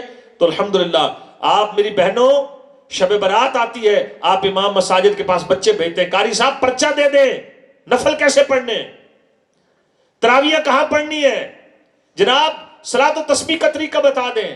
آؤ میری بہنوں, آج میں آپ کو ایک ایسی حدیث سنا رہا ہوں, یہ حدیث سنے گی انشاءاللہ عز و جل آپ کا ایمان بھی تازہ ہوگا, آپ کی بچیوں کے گھر بھی آباد ہوں گے, اور انشاءاللہ وہ مقام ملے گا کہ سن کر انشاءاللہ عز و جل آپ کا سینہ اللہ کی رحمت کا مدینہ بن جائے گا. وہ سب سنے بھائی حدیث. شب برات میں نفل پڑھنا بڑا اچھا, صلاۃ و تسبیح پڑھنا بڑا اچھا, لیکن تاجدار مدینہ علیہ السلام نے فرمایا 4 باتیں جس عورت میں ہوں گی اللہ اس عورت کے لیے جنت کے 8 دروازے کھول دے گا. بس میری بہنوں صلاۃ و تسبیح پڑھ رہی ہو تاکہ اللہ بخش دے, آپ شب برات میں عبادت کر رہی ہو تاکہ اللہ بخش دے. اور میں کتنی پیاری حدیث آپ کو سنا رہا ہوں, 4 باتیں جس عورت میں ہوں گی اللہ اس عورت کے لیے جنت کے 8 دروازے کھول دے گا. فرسٹ آف آل, جن کی بیٹیاں ہیں ان کی تربیت اسی حدیث کے مطابق کریں. فرمایا جو عورت نماز پنجگانہ پڑھے, سیکنڈ رمضان کے روزے رکھے, تھرڈ اپنی عزت اپنی آبرو کی حفاظت کرے, 4 اپنے شوہر کو راضی رکھے. کتنی باتیں ہو گئی؟ 4 باتیں جس عورت میں ہوں گی نبی پاک صلی اللہ علیہ وسلم فرماتے ہیں وہ ایسی خوشبخت عورت ہے کہ نماز بھی پوری, روزے بھی پورے, عزت کی بھی حفاظت, شوہر کی بھی تابعداری. فرمایا اللہ ایسی خوشبخت عورت کے لیے جنت کے 8 دروازے کھول دے گا. تو اس لیے میری بہنوں گھروں میں ٹھہری رہو, اپنے شوہر کا کہنا مانو. اور اب دوسرا تصویر کا رخ, کیا کچھ خواتین کے بارے میں بھی احادیث میں ذکر ہے, تو آئیں سنیں. تاجدار مدینہ علیہ الصلوۃ والسلام فرماتے تم میں سے بہترین شخص وہ ہے جو اپنے بیوی بچوں سے حسن سلوک کرتا ہے. اور پھر ارشاد فرمایا میرے صحابہ تم میں سے سب سے زیادہ اپنے گھر والوں سے اچھا سلوک کرنے والا میں محمد ہوں. آگے ارشاد فرمایا عورت کی رسپیکٹ, عورت کی عزت شریف آدمی کرتا ہے. جملہ نہیں سنا رہا, حدیث کا مفہوم سنا رہا ہوں. عورت کی عزت شریف آدمی کرتا ہے اور عورت کی بے عزتی کمینہ شخص کرتا ہے. وہ کیسا پاگل ہے, گھر میں آ کے جس کا بی پی شوٹ ہو گیا, بیوی نے پانی دیر سے رکھا تو ماں بہن کی گالی, نمک کم ہو گیا تو گالی, نمک زیادہ ہو گیا تو گالی, چائے میں میٹھا کم ہو گیا تو گالی, چائے میں میٹھا زیادہ ہو گیا تو گالی, چھوٹی چھوٹی باتوں پر استری میں دیر ہو گئی تو گالی. او بدنصیب, زبان پر گالی ٹکی ہوئی ہے, کبھی بیوی کو گالی دیتا ہے, کبھی بچوں کو گالی دیتا ہے, کبھی کسی بھائی کو گالی دیتا ہے, اور بعض بدبخت ماں باپ کو بھی گالیاں دیتے ہیں. تاجدار مدینہ علیہ السلام نے فرمایا کچھ لوگوں کو جہنم میں داخل کیا جائے گا, ان کے منہ سے بدبو آئے گی, تعفن جہنم کے اندر پھیل جائے گا. سرکار علیہ السلام فرماتے ہیں وہ بدبو جو جہنم کے اندر پھیلے گی تو نبی پاک صلی اللہ علیہ وسلم فرماتے ہیں وہ جو آگ میں جل رہے ہوں گے نا جہنمی, نئے آنے والے جہنمیوں کی منہ کی بدبو جب پہنچے گی وہ پتہ کیا کہیں گے, کہیں گے او نئے آنے والے جہنمیوں تمہارا بیڑا غرق ہو جائے, ہم پہلے آگ کے عذاب میں مبتلا تھے, تمہاری منہ کی بدبو نے ہماری اذیت میں اور اضافہ کر دیا. پھر آگے میرے آقا نے فرمایا یہ وہ بدنصیب ہوں گے جو دنیا میں منہ سے گالیاں دیا کرتے تھے. ایک نعرہ پھر نہ ہو جائے, شیطان کے خلاف جنگ. یار جتنا زور لگا کر شوق سے میں بیان سنا رہا ہوں, آپ کا رسپانس ویسا نہیں. اور ویسے الحمدللہ یہ طریقے ہوتے ہیں ذرا ایکٹیو رکھنے کے, جگانے کے. تو نعرہ ٹائٹ لگائیں. یہ کم بخت جو ہے نا, دیکھو انڈیا یا امریکن سب کے پیچھے شیطان ہے, تو ہم نے سب کے گرو کو پکڑا ہے, تو ایک نعرہ ایسا لگاؤ کہ گرو کا بیڑا غرق ہو جائے. بولے شیطان کے خلاف جنگ جاری رہے گی. اللہ اکبر. اب عاشقان رسول بات چل رہی تھی گالی گلوچ کی, گھر میں گالی گلوچ بالکل نہ دیں. اور اس کے ساتھ ساتھ ایک اور بات, گھر میں نرمی سے محبت سے رہیں, جس کی بیوی ہو ذرا زبان کی تیز. کئی ہوتے ہیں نا ماموں کی بیٹی ہے, چچا کی بیٹی ہے, مرد بھی صبر. یہ کہ کوپریٹ جوائنٹ ایفرٹس ہوں گی تو گھر چلے گا. اگر شوہر کبھی غصہ کرے, بیوی کبھی کمپرومائز کرے, بیوی کبھی ناراض ہو جائے, شوہر کبھی کمپرومائز کرے, بیوی خدمت بھی کرتی ہے, کپڑے بھی دھوتی ہے, بچوں کو نہلاتی دھلاتی ہے, سب کچھ کرتی ہے, زبان کی تھوڑی تیز ہے. شوہر نے کہا چلو کوئی نہیں یار. سنیں نبی اپنا کتابوں میں لکھا ہے, روایتوں میں, جس کی بیوی ہو بد اخلاق اور شوہر کرے صبر. شوہر کیا کرے؟ صبر. اللہ قیامت کے دن اسے ایوب علیہ السلام کی مثل ثواب عطا فرمائے گا.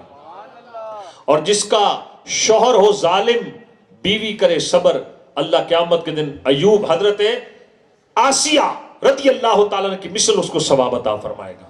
میرا مقصد یہ تھا, میلاد پاک کا ایک اہم ترین اصلاحی ٹاپک تھا, ہماری بہنوں بچیوں کے گھر آباد ہوں. اللہ کی قسم میں آپ کو دل کی بات بتاؤں, دل خون کے آنسو روتا ہے.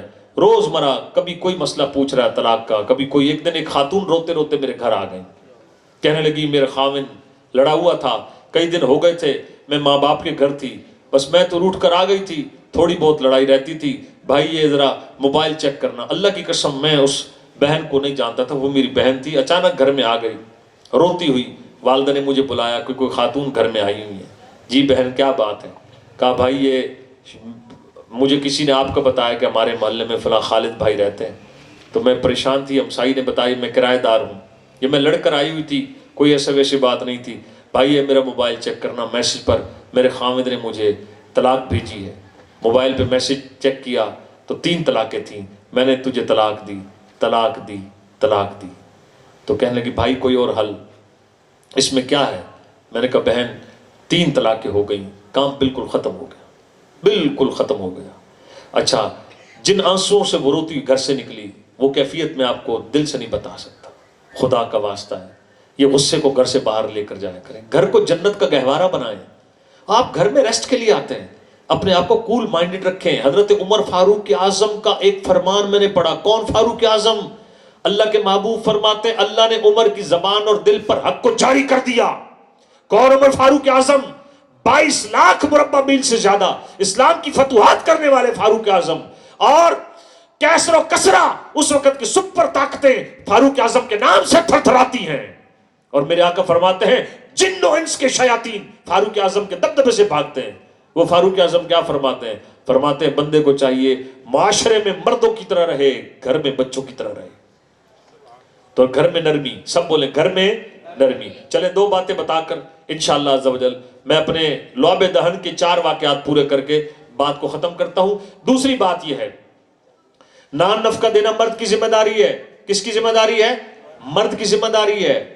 اگر آپ نان نفقہ نہیں دے سکتے, نان نفقہ دینے پر قادر نہیں, شریعت نے آپ کو نکاح سے ہی منع کیا ہے کہ نان نفقہ دیں.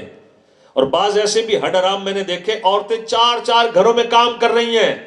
خامد صاحب کو چسکا پڑ گیا ہے کہ خیر سے کپڑے بھی مانگ کر لے آتی ہے, کہیں سے آٹا مانگ کر لے آتی ہے, 4 گھروں میں کپڑے دھو رہی ہے. یہ مل میں کبھی جاتا کبھی نہیں جاتا, کبھی مزدوری کرتا کبھی نہیں کرتی. تف ہے تیری شکل پر. میرے آقا صلی اللہ علیہ وسلم کی بارگاہ میں جب میرے آقا نے حکم دیا اپنے بیوی بچوں سے حسن سلوک کرو, ایک شخص نے عجیب سا سوال کیا. وہ کہنے لگا یا رسول اللہ, نہ تو میری بیوی ہے نہ میرے بچے ہیں, ماں باپ زندہ کوئی نہیں, بہن بھائی بھی کوئی نہیں, only one person, اکیلا رہتا ہوں گھر میں, اور ایک مرغی رکھی ہوئی ہے. کیا رکھی ہوئی ہے؟ مرغی. اور آپ تو درس دے رہے ہیں کہ گھر والوں سے حسن سلوک کرو. حضور جس کے ماں باپ نہ ہو زندہ, جس کے بہن بھائی بھی نہ ہو, بیوی بچے بھی نہ ہو, جو رہتا ہی اکیلا ہو, اور حضور میں نے مرغی رکھی ہوئی, میرے لیے کیا حکم ہے؟ پتہ کیا فرمایا؟ ایک دن بھی مرغی کو تو نے بھوکا رکھا تو اللہ کے نزدیک حسن سلوک کرنے والا نہیں لکھا جائے گا.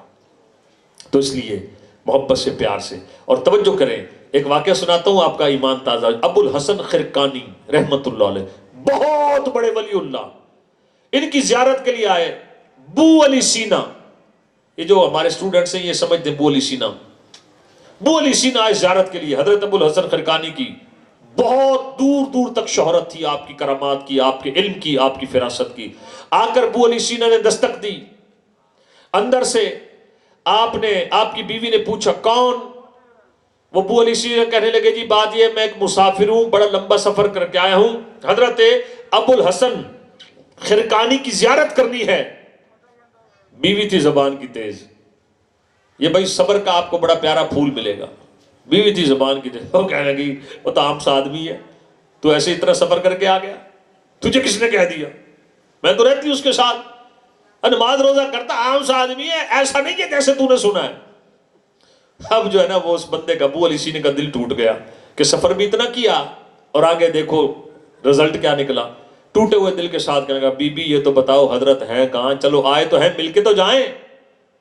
بیوی کہنے لگی جنگل کی طرف چلے جاؤ، وہاں گئے ہیں گھر کی لکڑیاں کاٹنے۔ میں ٹیچر لگ جاؤں چکی پسوا کے نہیں لاؤں گا، یعنی گندم پسوا کے، میں ٹیچر ہوں میں آٹا پسوا کے لاؤں؟ اچھا الحمدللہ میں تو پسوا کے لاتا ہوں، کیونکہ میرے بھائی تقریر کرنا، نیکی کی دعوت دینا سنت، امامہ باندھنا سنت، داڑھی رکھنا سنت، حلوہ کھانا سنت، بکرا کھانا سنت، گھر کا کام کرنا بھی جی۔ بیوی کہے سبزی لا دے تو ماہ بدولت کی شان میں کمی آئے، اور میرے آقا دنیا سے وصال فرمایا۔ 3 دن بعد ایک عرابی آیا، پتہ چلا نبی پاک علیہ السلام کا وصال ہو گیا۔ کہا کوئی حضور کا کرتا ہی دکھا دو۔ جب رسول پاک صلی اللہ علیہ وسلم کا کرتا دکھایا گیا، 17 جگہ پیوند لگے ہوئے تھے۔ اور پہلی حدیث آپ نے نہیں سنی؟ جب میرے آقا نے چٹان کو توڑا، خندق والی چٹان کو، کتنے دن سے کھانا نہیں کھایا تھا؟ 3 دن سے۔ یہ بھی سنت ہیں، ان پر بھی عمل کریں۔ تو ابو علی سینا کہنے لگے بی بی بڑا لمبا سفر کر کے آیا ہوں، سنی تھی بڑی تعریف اللہ والے ہیں، اچھا یہ بتائیں حضرت ہیں کہاں؟ تو کہنے لگے جنگل میں گئے ہیں۔ کیا کرنے گئے بھائی بولیے گا؟ لکڑیاں کاٹنے گئے ہیں۔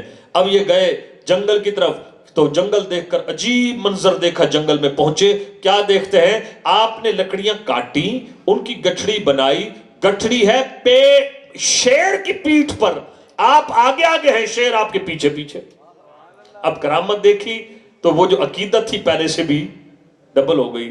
آپ سے مل کر کہنے لگا حضرت گتھی سلجھا دیجئے، زیارت کے لیے آیا تھا، آپ کی بڑی کرامات سنی ہے، آپ کی شان یہ ہے کہ جنگل کا بادشاہ غلامی کر رہا ہے۔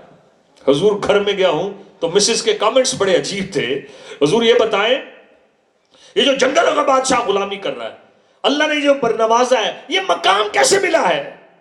فرمایا بیوی بد اخلاق ہے، صبر کرتا ہوں اللہ نے یہ مقام دیا۔ اللہ اکبر۔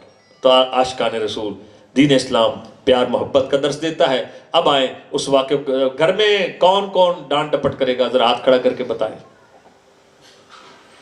ایک بچے کا ہاتھ کھڑا ہونے لگا تھا، بیٹا آپ کی تو شادی نہیں ہوئی ابھی۔ درود پاک پڑھ لیجیے، اللہم صلی علی۔ خوشیوں کا مہینہ نا تھوڑا بہت مزاح چل جاتا ہے۔ اب کوئی بتائے گا کہاں سے ہم کہاں پہنچے تھے؟ حضرت عتبہ کی کتنی بیویاں تھیں؟ 4۔ وہ چاروں کیا لگاتی؟ خوشبو۔ کس کے لیے؟ اپنے شوہر کے لیے۔ یہاں سے چلی تھی شوہر اور بیوی کی بات، بیگ میں سے نا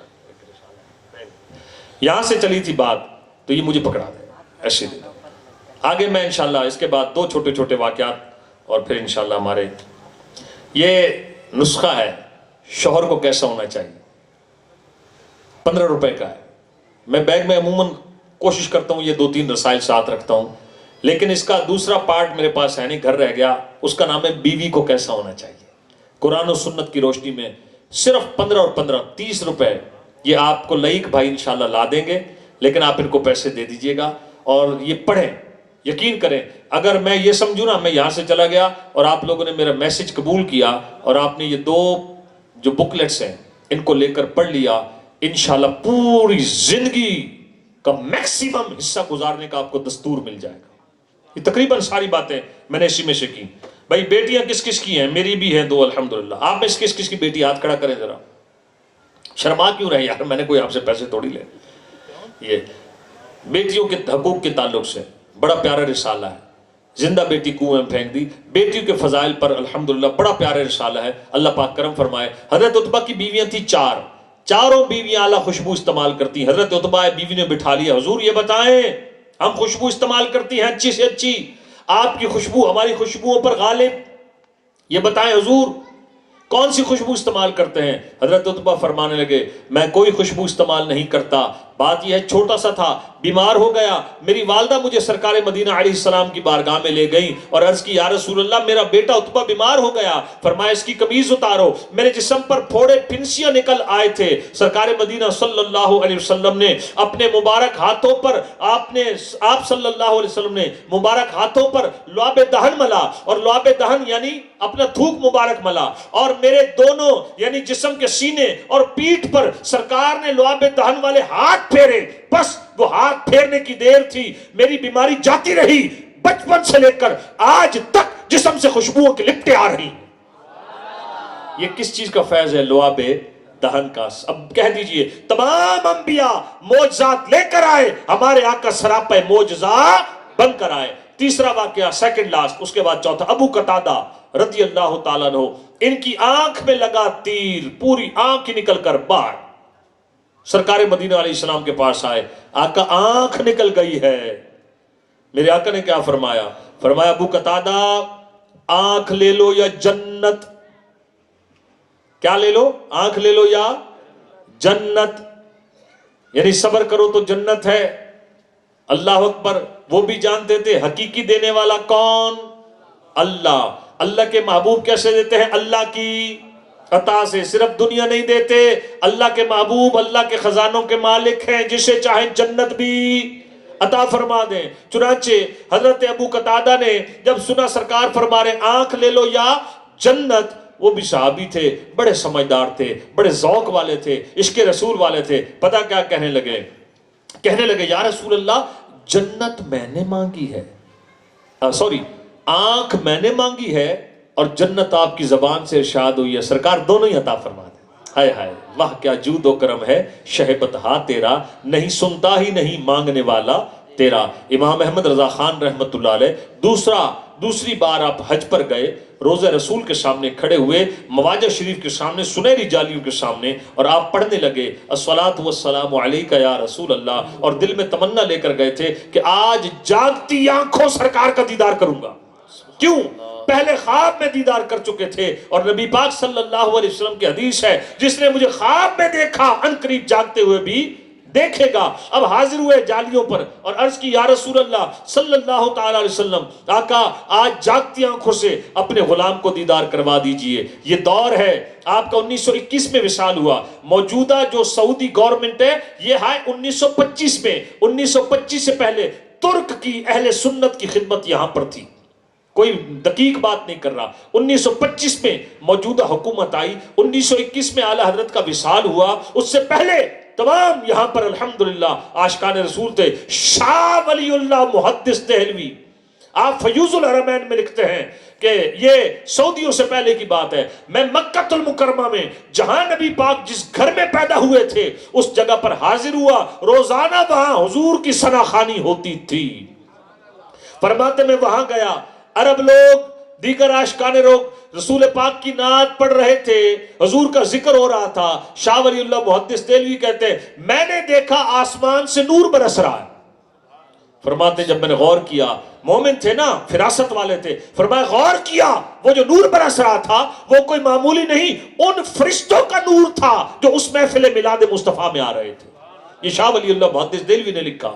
تو بہرحال اعلیٰ حضرت حاضر ہوئے۔ اچھا یہ اس کے کلوز کا مجھے دے دیجئے گا اشارہ، میں تو لگا ہوا ہوں جب تک وہ اچھا چلو ٹھیک پیچھے اگر ہو سکے تو ایک نعت پڑھ بس ٹھیک ہے، میں تو پہلے کہہ چکا ہوں، جزاک اللہ۔ تو اب اعلیٰ حضرت حاضر ہوئے اور حاضر ہو کر عرض کی یا رسول اللہ صلی اللہ علیہ وسلم، آقا جاگتی آنکھوں سے دیدار کرنا چاہتا ہوں، پوری رات گزر گئی خواب میں دیدار نہ ہوا، دوسری رات آئی، اعلیٰ حضرت دوبارہ کھڑے ہوئے بارگاہ رسالت میں اور عرض کی یا رسول اللہ جاگتی آنکھوں سے دیدار کروائیے، یہ تمنا دل میں ہے۔ جب وہ جو اندر کا عشق کے بھامبڑ تھے، آئے ہائے، جب وہ خوب بھڑکے اور جب بظاہر صبر کا پیمانہ لبریز ہو گیا، بارگاہ رسالت میں اعلیٰ حضرت نے کہا وہ سوئے لالہ زار پھرتے ہیں، تیرے دن اے بہار پھرتے ہیں، اس گلی کا گدا ہوں میں جس میں مانگتے تاجدار پھرتے ہیں، پھول کیا دیکھوں میری آنکھوں میں دشت طیبہ کے خار پھرتے ہیں، کوئی کیوں پوچھے تیری بات رضا تجھ سے کتے ہزار پھرتے ہیں۔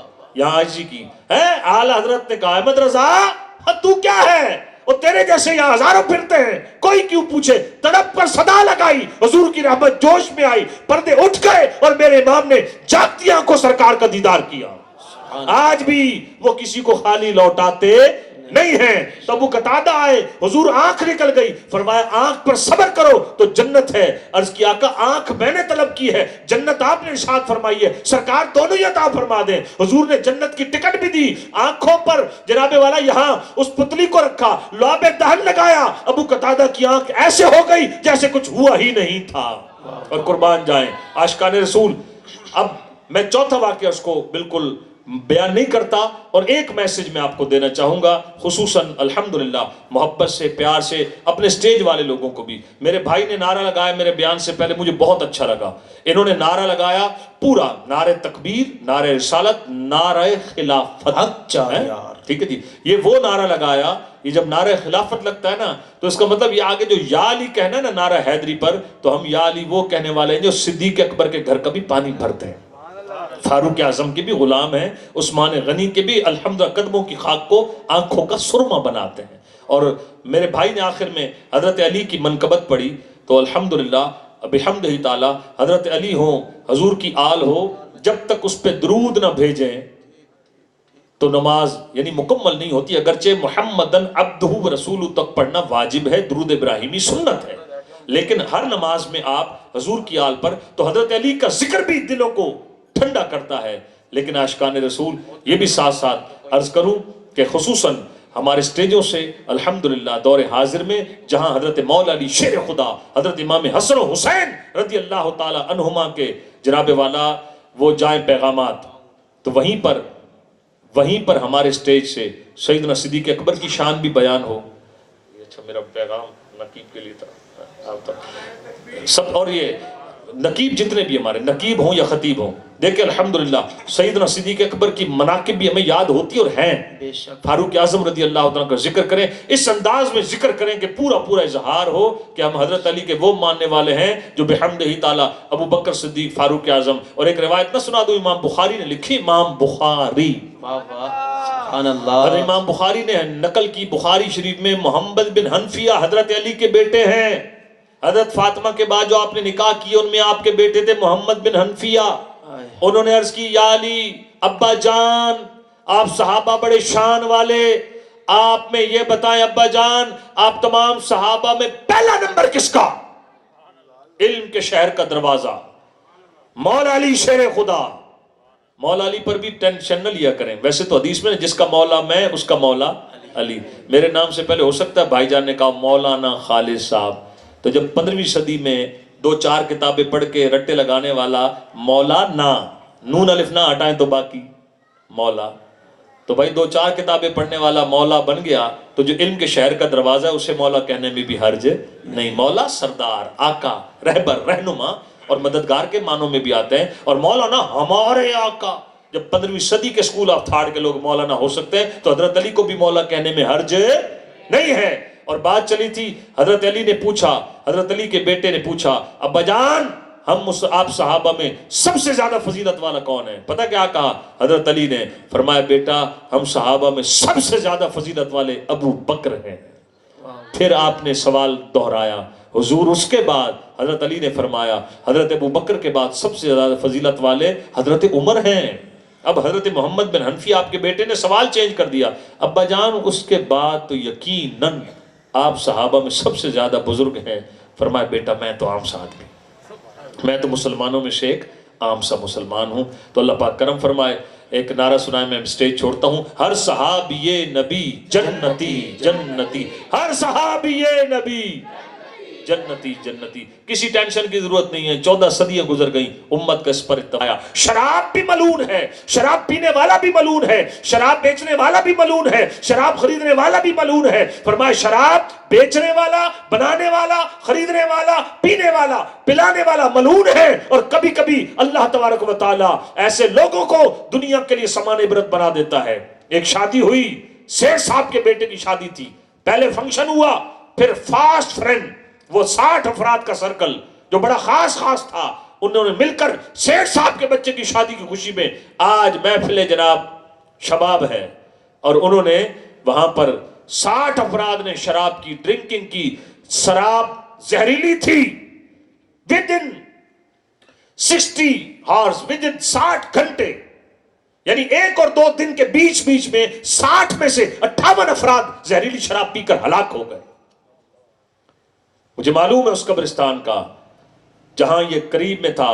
گورکن کا بیان تھا اتنی سال ہو گئے اس قبرستان میں قبریں کھودتے کھودتے، ایک دن میں آج میں نے 11 قبریں کھود دی. عاشقان رسول کائنڈلی میری باتوں کو برا نہ مانیے گا، آپ سخت نہ سمجھیں. میرے بھائی جب کسی کو بخار تیز ہو، اگر ڈاکٹر انجیکشن لگائے تو آپ برا نہیں مناتے کہ ڈاکٹر صاحب آپ 500 فیس بھی لیں گے، آپ 1000 روپے کی دوائی بھی لکھ کر دیں گے، میں پہلے درد سے مر رہا ہوں، آپ نے انجیکشن لگایا. آپ سمجھتے ہیں گوڑی کڑوی ہے، انجیکشن سے تکلیف ہوگی لیکن اس تکلیف میں میرا بھلا ہے. میرے پیارے بھائیوں، میں نے آپ نے سب نے جانا ہے اور دنیا سے جانے کے بعد قبر میں پہنچنا ہے. خدا کی قسم بڑے بڑے لینڈ لارڈ قبروں میں چلے گئے، ان قریب ہم نے بھی جانا ہے. وہاں یہ نہیں ہوگا یا اللہ میں تو جوان تھا، مجھے پتہ نہیں تھا اچانک موٹر سائیکل کی ویلنگ کرتے ہوئے میرے سر کی چوٹ آئے گی، میں حرام موت مر جاؤں گا. اے اللہ ایک دفعہ دنیا میں واپس بھیج دے، اب توبہ کرتا ہوں، اب گناہ نہیں کروں گا. لیکن یاد رکھنا منو مٹی تلے جب لوگ دفنا کرائیں گے کوئی ہماری صدا سننے والا نہیں، چیخیں گے، چیخنے کا فائدہ کوئی نہیں. اور عاشقان رسول وہ صرف اندھیری قبر نہیں ہے، سرکار فرماتے جنت کے باغوں کا باغ بھی ہے. جنت کے باغوں کا باغ بھی ہے اور جہنم کے گڑھوں میں سے گڑھا. آئیے تھوڑا ریورس ہوتے ہیں. اور بات ہو رہی تھی شراب کی، شادی کا فنکشن تھا اور اس فنکشن کے اوپر جناب والا جب ڈرنکنگ کی گئی تو ایک ذرا نعرہ نہ لگا دیں. وہ نعرہ کون سا لگانا ہے؟ شراب کے خلاف جنگ. آپ نے کہنا جاری رہے گی. جو میرے ساتھ مل کر نعرہ لگائے اللہ اسے مدینہ دکھائے. شراب کے خلاف جنگ. اب جنگ ہے کیا؟ آپ نے اعلان تو کر دیا بھائی جنگ یہ ہے کہ نہ اس منحوس کو کبھی دیکھیں گے، نہ شراب کے قریب لگیں گے، نہ شرابی کے قریب. اب لگائے نعرہ شراب کے خلاف جنگ. اب پیچھے آ جائیں تھوڑا سا. بات ہو رہی تھی بیوی کی کہ جو عورت ٹیپ ٹاپ کر کے گھر سے نکلے، شوہر اس کے اس میک اپ پر راضی ہے یعنی اور اس کی بے پردگی پر راضی ہے. ایک مسئلہ اور بھی سن لیں، پوری ذمہ داری سے بیان کر رہا ہوں. عورت اگر بناؤ سنگھار، اسے اردو میں کہتے ہیں زیب و زینت بناؤ سنگھار، انگلش میں کہتے ہیں میک اپ. ٹھیک ہے جی. اگر عورت میک اپ کرتی ہے اور اس میک اپ کے مٹیریل میں جو بھی وہ کیمیکل یوز کر رہی ہے وہ چجائے کہ سرخی ہے یا کوئی کسی قسم کا کوئی فیس پاؤڈر وغیرہ ہے، اگر اس میں کوئی حرام جز شامل نہیں اور عورت بے پردگی نہیں کرتی، فیملی میں فنکشن تھا، عورتیں سیپریٹ وہاں ہوں گی اور وہاں پر عورتیں اگر بناؤ سنگھار کر کے جاتی ہیں، جب وہاں ٹوٹلی خواتین ہیں تو عورت کا عورتوں میں سنگھار کر کے جانا کوئی گناہ نہیں. عورت کا گھر میں بھی میک اپ کرنا گناہ نہیں، بات بے پردگی کی ہے کہ بے پردہ عورت ہے.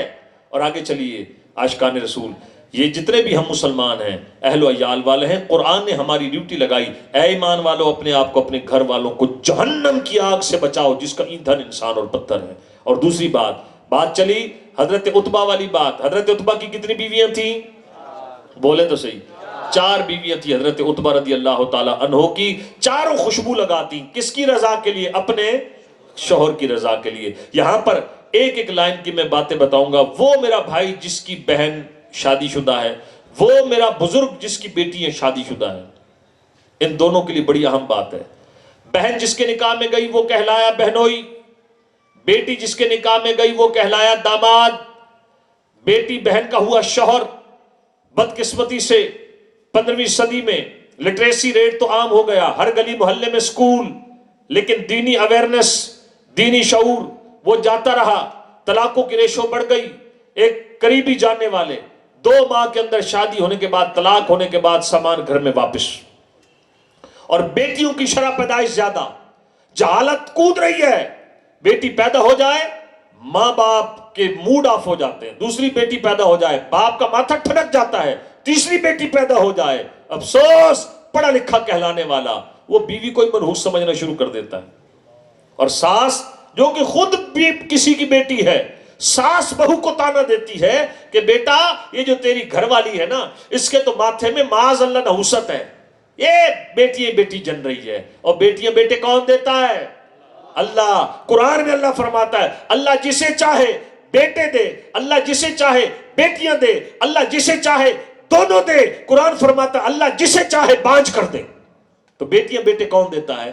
اللہ. اور بیٹیاں تو رحمت ہیں، غلام ہیں رسول کے غلام ہیں. میرے آقا کی تو بیٹیاں 4 تھیں. کتنی؟ 4. یہاں 2 بیٹیاں ہوئی، ماتھا ٹھنک گیا.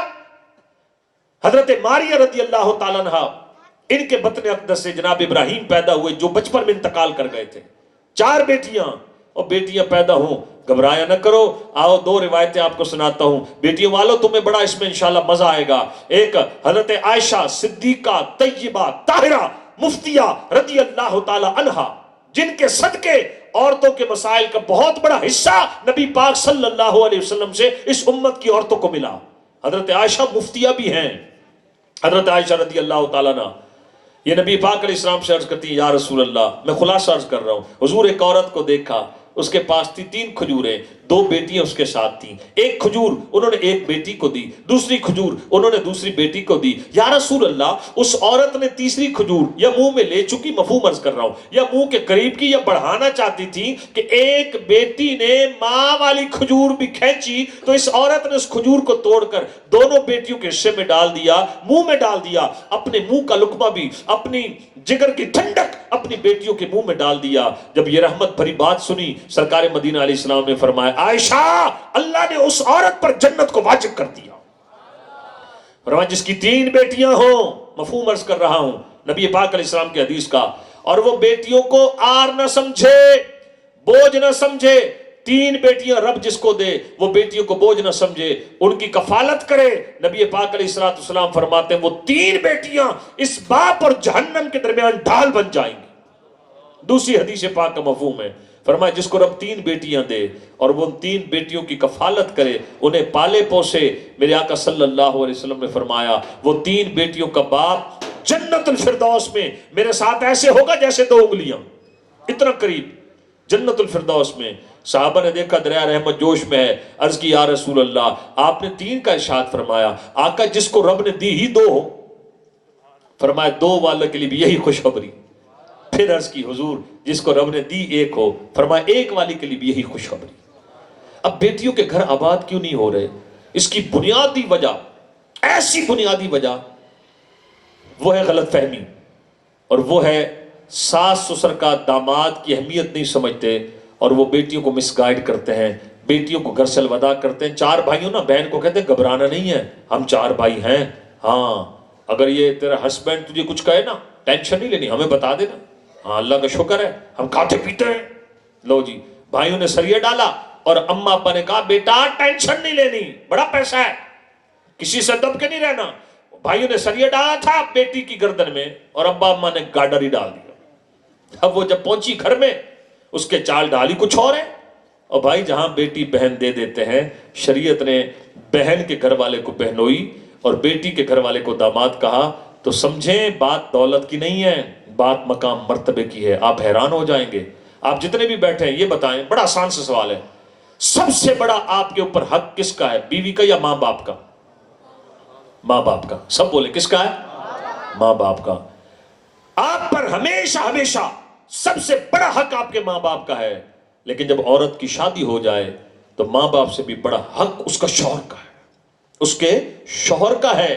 اور جب یہ بات سامنے آ جائے گی تو سمجھدار لوگ جب بیٹیوں کو الوداع کہیں گے, وہ کہیں گی بیٹی ہم نے دیکھ بھال کر تیرا رشتہ کر دیا ہے, تیرا شوہر وہ ہے جس کا مقدم, جس کا حق اللہ رسول نے ہم سے بھی بڑا رکھا ہے. بیٹا اس کو راضی رکھنا, میری بیٹی اپنا گھر بسانا ہے, اونچ نیچ ہوتی رہتی ہے, غصہ معاملات ہوتے رہتے ہیں, اگنور کرنی ہے بات, اپنا گھر بسانا ہے, 1000 بار خوشی سے آنا, بیٹا لڑ کے نہیں آنا ہے. میری بیٹی بات پلے باندھ, اب اس گھر سے تیرا جنازہ نکلنا چاہیے. پہلے کے بزرگ ایسے ہی کہتے تھے, آج کے بے وقوف کہتے ہیں ہم بیٹھے ہوئے پیچھے.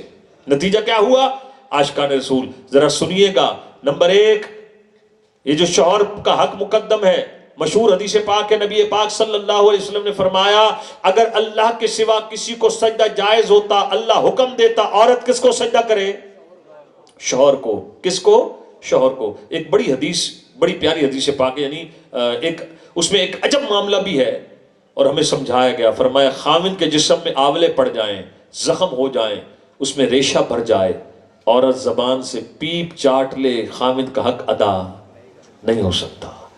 اور دعوت اسلامی کے جو اس وقت مفتیان کرام ہیں, ان کے جو ہیڈ ہیں, ہیڈ آف ڈپارٹمنٹ, رئیس دارالافتاء مفتی قاسم صاحب دامت برکاتہم العالیہ, آپ کا ایک میں بیان سن رہا تھا, فرمانے لگے کہ اگر عورت نفلی روزہ رکھنا چاہے, توجہ, عورت نفلی روزہ رکھنا چاہے اور خاوند اجازت نہ دے تو عورت نفلی روزہ نہیں رکھ سکتی. اور یہاں عورت یعنی بیٹی کے ماں باپ نے کہا جی آپ نے ہماری بیٹی کو اس کے کزن کی اوپٹن مہندی میں آنے سے روکا. کیسے روکا آپ نے؟ یہ باتیں آج طلاق کی وجوہات بن رہی ہیں. فلاں جناب ہماری جب غیر برادری ہوتا ہے نا بندہ ویسے تقسیم ہو جاتا ہے. وقت میں سے بھی برکت ختم ہو گئی, روزی میں سے برکت اٹھ گئی, وقت میں سے بھی, عمر میں سے بھی. اللہ اکبر. اب بار بار ماں باپ بلاتے خدا کا واسطہ ہے, جتنے بہنوں کے بھائی بیٹھے ہو اور والد جو بیٹھے ہو, بیٹی ضرورتاً گھر آئے. آپ خوشی سے 1000 بار بلائیں. اب اتنی بڑی برادری ہے, 7ویں میں بھی جائے, 10ویں میں بھی آئے, 40ویں میں بھی آئے, 20ویں میں بھی آئے, اوپٹن میں بھی آئے, مہندی میں بھی آئے, تو گھر بسا لیا پھر اس نے. اور الٹا ماں الٹی مت دیتی ہے. اور تیسری چیز یاد رکھیے گا, ایک کتاب ہے اس میں میں نے اپنی آنکھوں سے یہ روایت پڑھی, اس کا خلاصہ ہے ایک صحابی سفر پر گئے, جاتے ہوئے اپنے خاوند اپنی زوجہ کو کہہ گئے کہ جب تک میں واپس نہ ہوں تو اپنے والد کے گھر نہیں جانا. صحابیہ تھی, کوئی کنڈیشن نہیں لگائی, ایسا نہیں کہا کہ اگر گئی تو طلاق, جسٹ منع کیا نہیں جانا. وہ صحابیہ تھی, بات پلے باندھ لی, پتہ تھا کہ شوہر کا مقام کیا ہے. پیچھے ان صحابیہ کے والد صاحب بیمار ہو گئے, انہوں نے پیغام بھیجا یا رسول اللہ ابا جی قبلہ بیمار ہیں, شوہر میرے واپس نہیں آئے, حضور مجھے منع کر کے گئے ہیں, کیا حکم ہے, باپ کی تیمارداری کروں یا شوہر کا کہنا مانوں؟ فرمایا شوہر کا کہنا مان. عورتوں میں بھی جا رہا ہے بیان؟ اچھا, پھر تو بھائی خواتین کے حقوق بھی بیان کرنے پڑیں گے انشاءاللہ, وہ بھی کرنے. فرمایا شوہر کا کہنا مان. جب ان صحابیہ نے یہ پیغام سنا ٹھہر گئیں. سفر لمبے ہوتے تھے, پیدل سفر, گھوڑوں پر, اونٹوں پر سفر. صحابی نہیں آئے واپس, اور پیچھے سے ان صحابیہ کے ابا جی کی ڈیتھ ہو گئی. جب ڈیتھ ہوئی ان صحابیہ نے پیغام بھیجا یا رسول اللہ والد گرامی کی ڈیتھ ہو چکی ہے اور میرے شوہر واپس نہیں آئے, مجھے کہہ کر گئے تھے کہ میں جب تک نہ ہوں تو والد صاحب کے گھر نہیں جانا. آقا کیا حکم ہے؟ میرے آقا نے فرمایا شوہر کا کہنا مان. بات ختم ہو گئی. آگے سنیں, والد صاحب زیر زمین قبر میں ان کے چلے گئے. میرے آقا صلی اللہ علیہ وسلم صحابہ کے جھرمٹ میں بیٹھے مسکرا رہے ہیں. فرمایا اس صحابیہ نے اپنے شوہر کی تابعداری کی, اللہ نے اس کی اس نیکی کی برکت سے اللہ نے میری صحابیہ کے باپ کی قبر کو جنت کا باغ بنا دیا ہے. یہ باپ کی تربیت تھی, باپ کی. تو میں توجہ نہیں رہی, مجھے بتایا تھا عبد الباسط بھائی نے کہ ہماری جو خواتین علاقے کی وہ بھی شاید کہیں جمع ہو کر سن رہی ہیں, ان تک بات پہنچ رہی ہے. تو الحمدللہ آپ میری بہنوں, شب برات آتی ہے, آپ امام مساجد کے پاس بچے بھیجتے ہیں, قاری صاحب پرچہ دے دیں, نفل کیسے پڑھنے, تراویح کہاں پڑھنی ہے, جناب صلاۃ و تسبیح کا طریقہ بتا دیں. آؤ میری بہنوں, آج میں آپ کو ایک ایسی حدیث سنا رہا ہوں, یہ حدیث سنے گی انشاءاللہ عز و جل آپ کا ایمان بھی تازہ ہوگا, آپ کی بچیوں کے گھر بھی آباد ہوں گے, اور انشاءاللہ وہ مقام ملے گا کہ سن کر انشاءاللہ عز و جل آپ کا سینہ اللہ کی رحمت کا مدینہ بن جائے گا. وہ سب سنے بھائی حدیث. شب برات میں نفل پڑھنا بڑا اچھا, صلاۃ و تسبیح پڑھنا بڑا اچھا, لیکن تاجدار مدینہ علیہ السلام نے فرمایا 4 باتیں جس عورت میں ہوں گی اللہ اس عورت کے لیے جنت کے 8 دروازے کھول دے گا. بس میری بہنوں صلاۃ و تسبیح پڑھ رہی ہو تاکہ اللہ بخش دے, آپ شب برات میں عبادت کر رہی ہو تاکہ اللہ بخش دے. اور میں کتنی پیاری حدیث آپ کو سنا رہا ہوں, 4 باتیں جس عورت میں ہوں گی اللہ اس عورت کے لیے جنت کے 8 دروازے کھول دے گا. فرسٹ آف آل, جن کی بیٹیاں ہیں ان کی تربیت اسی حدیث کے مطابق کریں. فرمایا جو عورت نماز پنجگانہ پڑھے, 2 رمضان کے روزے رکھے, 3 اپنی عزت اپنی آبرو کی حفاظت کرے, 4 اپنے شوہر کو راضی رکھے. کتنی باتیں ہو گئی؟ 4 باتیں جس عورت میں ہوں گی نبی پاک صلی اللہ علیہ وسلم فرماتے ہیں وہ ایسی خوشبخت عورت ہے کہ نماز بھی پوری, روزے بھی پورے, عزت کی بھی حفاظت, شوہر کی بھی تابعداری. فرمایا اللہ ایسی خوشبخت عورت کے لیے جنت کے 8 دروازے کھول دے گا. تو اس لیے میری بہنوں گھروں میں ٹھہری رہو, اپنے شوہر کا کہنا مانو. اور اب دوسرا تصویر کا رخ, کیا کچھ خواتین کے بارے میں بھی احادیث میں ذکر ہے, تو آئیں سنیں. تاجدار مدینہ علیہ السلام فرماتے تم میں سے بہترین شخص وہ ہے جو اپنے بیوی بچوں سے حسن سلوک کرتا ہے. اور پھر ارشاد فرمایا میرے صحابہ تم میں سے سب سے زیادہ اپنے گھر والوں سے اچھا سلوک کرنے والا میں محمد ہوں. آگے ارشاد فرمایا عورت کی رسپیکٹ عورت کی عزت شریف آدمی کرتا ہے. جملہ نہیں سنا رہا، حدیث کا مفہوم سنا رہا ہوں. عورت کی عزت شریف آدمی کرتا ہے اور عورت کی بے عزتی کمینہ شخص کرتا ہے. وہ کیسا پاگل ہے؟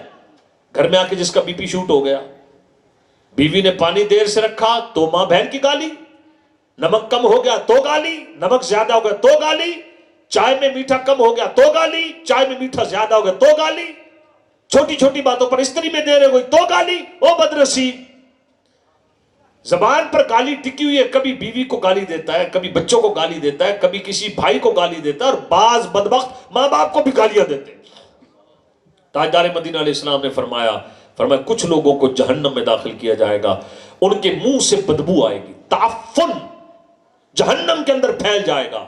سرکار علیہ السلام فرماتے ہیں وہ بدبو جو جہنم کے اندر پھیلے گی تو نبی پاک صلی اللہ علیہ وسلم فرماتے ہیں وہ جو آگ میں جل رہے ہوں گے نا جہنمی، نئے آنے والے جہنمیوں کی منہ کی بدبو جب پہنچے گی وہ پتہ کیا کہیں گے او نئے آنے والے جہنمیوں تمہارا بیڑا غرق ہو جائے، ہم پہلے آگ کے عذاب میں مبتلا تھے، تمہاری منہ کی بدبو نے ہماری اذیت میں اور اضافہ کر دیا. پھر آگے میرے آقا نے فرمایا یہ وہ بدنصیب ہوں گے جو دنیا میں منہ سے گالیاں دیا کرتے تھے. ایک نعرہ پھر نہ ہو جائے شیطان کے خلاف جنگ. یار جتنا زور لگا کر شوق سے میں بیان سنا رہا ہوں، آپ کا رسپانس ویسا نہیں. اور ویسے الحمدللہ یہ طریقے ہوتے ہیں ذرا ایکٹیو رکھنے کے، جگانے کے. تو نعرہ ٹائٹ لگائیں. یہ کم بخت جو ہے نا، دیکھو انڈیا یا امریکن سب کے پیچھے شیطان ہے، تو ہم نے سب کے گرو کو پکڑا ہے. تو ایک نعرہ ایسا لگاؤ کہ گرو کا بیڑا غرق ہو جائے. بولے شیطان کے خلاف جنگ جاری رہے گی. اللہ اکبر. اب عاشقان رسول بات چل رہی تھی گالی گلوچ کی. گھر میں گالی گلوچ بالکل نہ دیں. اور اس کے ساتھ ساتھ ایک اور بات، گھر میں نرمی سے محبت سے رہیں. جس کی بیوی ہو ذرا زبان کی تیز، کئی ہوتے ہیں نا ماموں کی بیٹی ہے، چچا کی بیٹی ہے، مرد بھی صبر. یہ کہ کوپریٹ جوائنٹ ایفرٹس ہوں گی تو گھر چلے گا. اگر شوہر کبھی غصہ کرے بیوی کبھی کمپرومائز کرے، بیوی کبھی ناراض ہو جائے شوہر کبھی کمپرومائز کرے، بیوی خدمت بھی کرتی ہے، کپڑے بھی دھوتی ہے، بچوں کو نہلاتی دھلاتی ہے، سب کچھ کرتی ہے، زبان کی تھوڑی تیز ہے.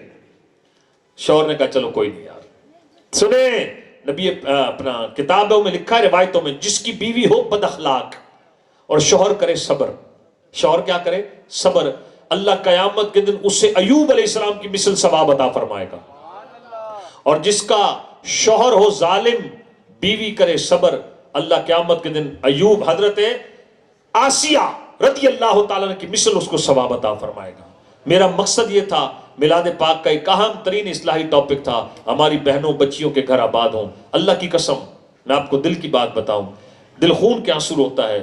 روزمرہ کبھی کوئی مسئلہ پوچھ رہا ہے طلاق کا، کبھی کوئی. ایک دن ایک خاتون روتے روتے میرے گھر آ گئی، کہنے لگی میرے خاوند لڑا ہوا تھا، کئی دن ہو گئے تھے، میں ماں باپ کے گھر تھی، بس میں تو روٹ کر آ گئی تھی، تھوڑی بہت لڑائی رہتی تھی، بھائی یہ ذرا موبائل چیک کرنا. اللہ کی قسم میں اس بہن کو نہیں جانتا تھا، وہ میری بہن تھی. اچانک گھر میں آ گئی روتی ہوئی.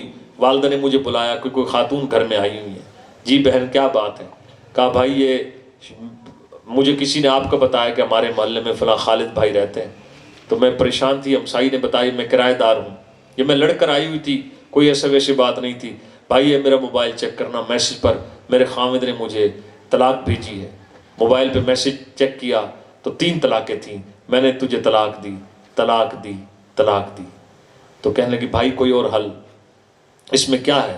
میں نے کہا بہن 3 طلاقیں ہو گئیں، کام بالکل ختم ہو گیا، بالکل ختم ہو گیا.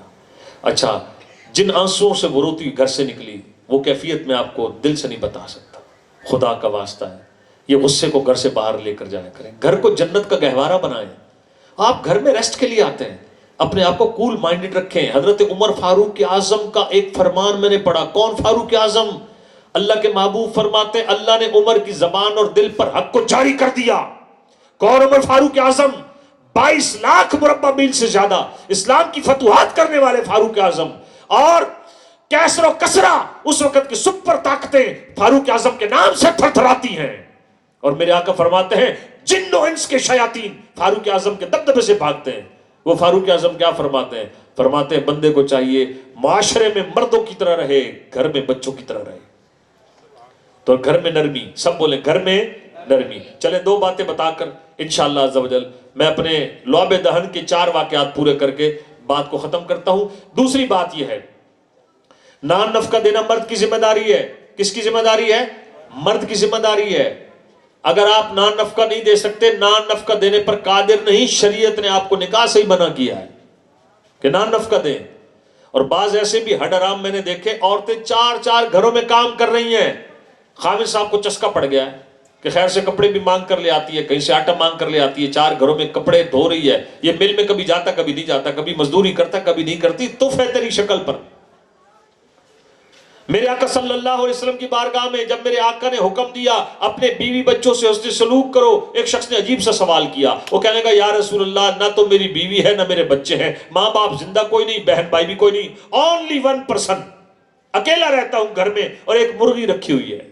کیا رکھی ہوئی ہے؟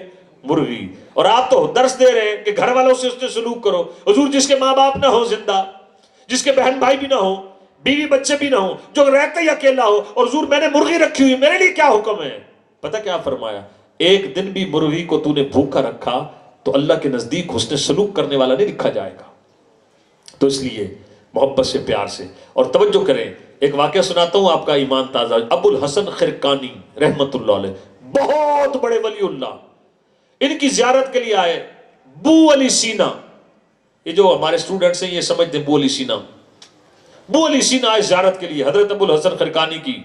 بہت دور دور تک شہرت تھی آپ کی کرامات کی، آپ کے علم کی، آپ کی فراست کی. آ کر بو علی سینا نے دستک دی. اندر سے آپ کی بیوی نے پوچھا کون؟ وہ بو علی سینا کہنے لگے جی بات یہ میں ایک مسافر ہوں، بڑا لمبا سفر کر کے آیا ہوں، حضرت ابو الحسن خرقانی کی زیارت کرنی ہے. بیوی تھی زبان کی تیز. یہ بھائی صبر کا آپ کو بڑا پیارا پھول ملے گا. بیوی تھی زبان کی تیز. وہ کہنے لگی وہ تو عام سا آدمی ہے، تو ایسے اتنا سفر کر کے آ گیا، تجھے کس نے کہہ دیا؟ میں تو رہتی اس کے ساتھ، نماز روزہ کرتا، عام سا آدمی ہے، ایسا نہیں کہ جیسے تو نے سنا ہے. اب جو ہے نا وہ اس بندے کا، ابو علی سینے کا دل ٹوٹ گیا کہ سفر بھی اتنا کیا اور آگے دیکھو رزلٹ کیا نکلا. ٹوٹے ہوئے دل کے ساتھ کہنے لگا بی بی یہ تو بتاؤ حضرت ہیں کہاں؟ چلو آئے تو ہیں، مل کے تو جائیں. بیوی کہنے لگی جنگل کی طرف چلے جاؤ، وہاں گئے ہیں گھر کی لکڑیاں کاٹنے. میں ٹیچر لگ جاؤں، چکی پسوا کے نہیں لاؤں گا، یعنی گندم پسوا کے، میں ٹیچر ہوں، میں آٹا پسوا کے لاؤں. اچھا الحمدللہ میں تو پسوا کے لاتا ہوں، کیونکہ میرے بھائی تقریر کرنا، نیکی کی دعوت دینا سنت، امامہ باندھنا سنت، داڑھی رکھنا سنت، حلوہ کھانا سنت، بکرا کھانا سنت، گھر کا کام کرنا بھی. جی بیوی کہے سبزی لا دیں تو ماہ بدولت کی شان میں کمی آئے.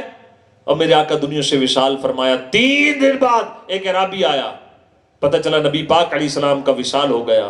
کہا کوئی حضور کا کرتا ہی دکھا دو. جب رسول پاک صلی اللہ علیہ وسلم کا کرتا دکھایا گیا، 17 جگہ پیوند لگے ہوئے تھے. اور پہلی حدیث آپ نے نہیں سنی؟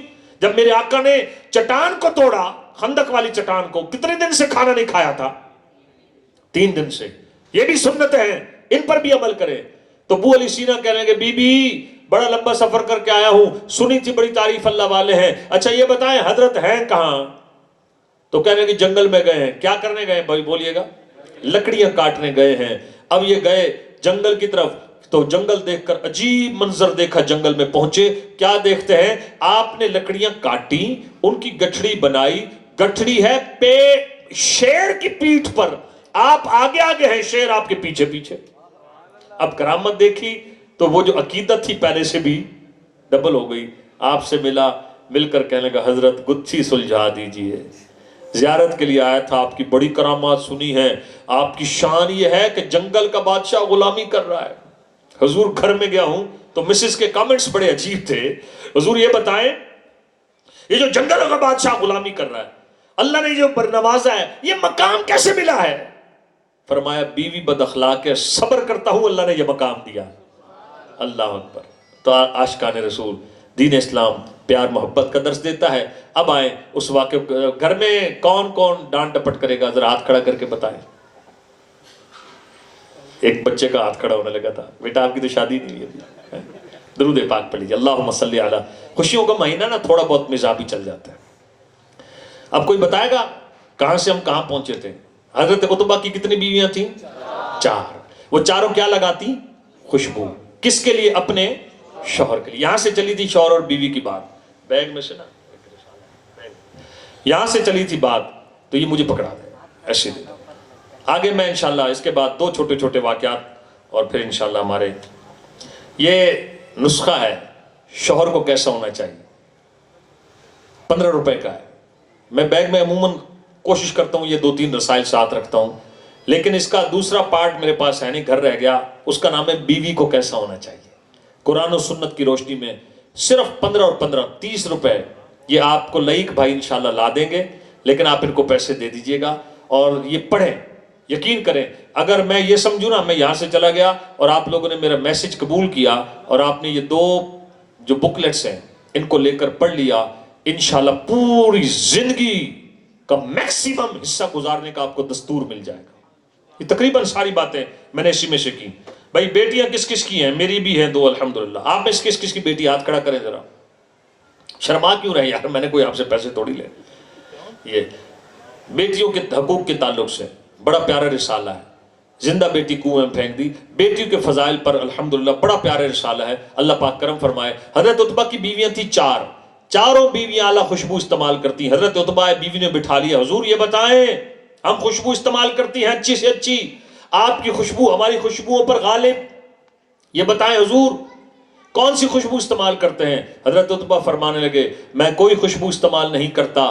بات یہ ہے چھوٹا سا تھا, بیمار ہو گیا, میری والدہ مجھے سرکار مدینہ علیہ السلام کی بارگاہ میں لے گئیں اور عرض کی یا رسول اللہ میرا بیٹا عتبہ بیمار ہو گیا. فرمایا اس کی قمیض اتارو. میرے جسم پر پھوڑے پھنسیاں نکل آئے تھے. سرکار مدینہ صلی اللہ علیہ وسلم نے اپنے مبارک ہاتھوں پر آپ صلی اللہ علیہ وسلم نے مبارک ہاتھوں پر لعاب دہن ملا, اور لعاب دہن یعنی اپنا تھوک مبارک ملا, اور میرے دونوں یعنی جسم کے سینے اور پیٹھ پر سرکار نے لعاب دہن والے ہاتھ پھیرے. بس وہ ہاتھ پھیرنے کی دیر تھی, میری بیماری جاتی رہی. بچپن سے لے کر آج تک جسم سے خوشبوؤں کی لپٹیں آ رہی.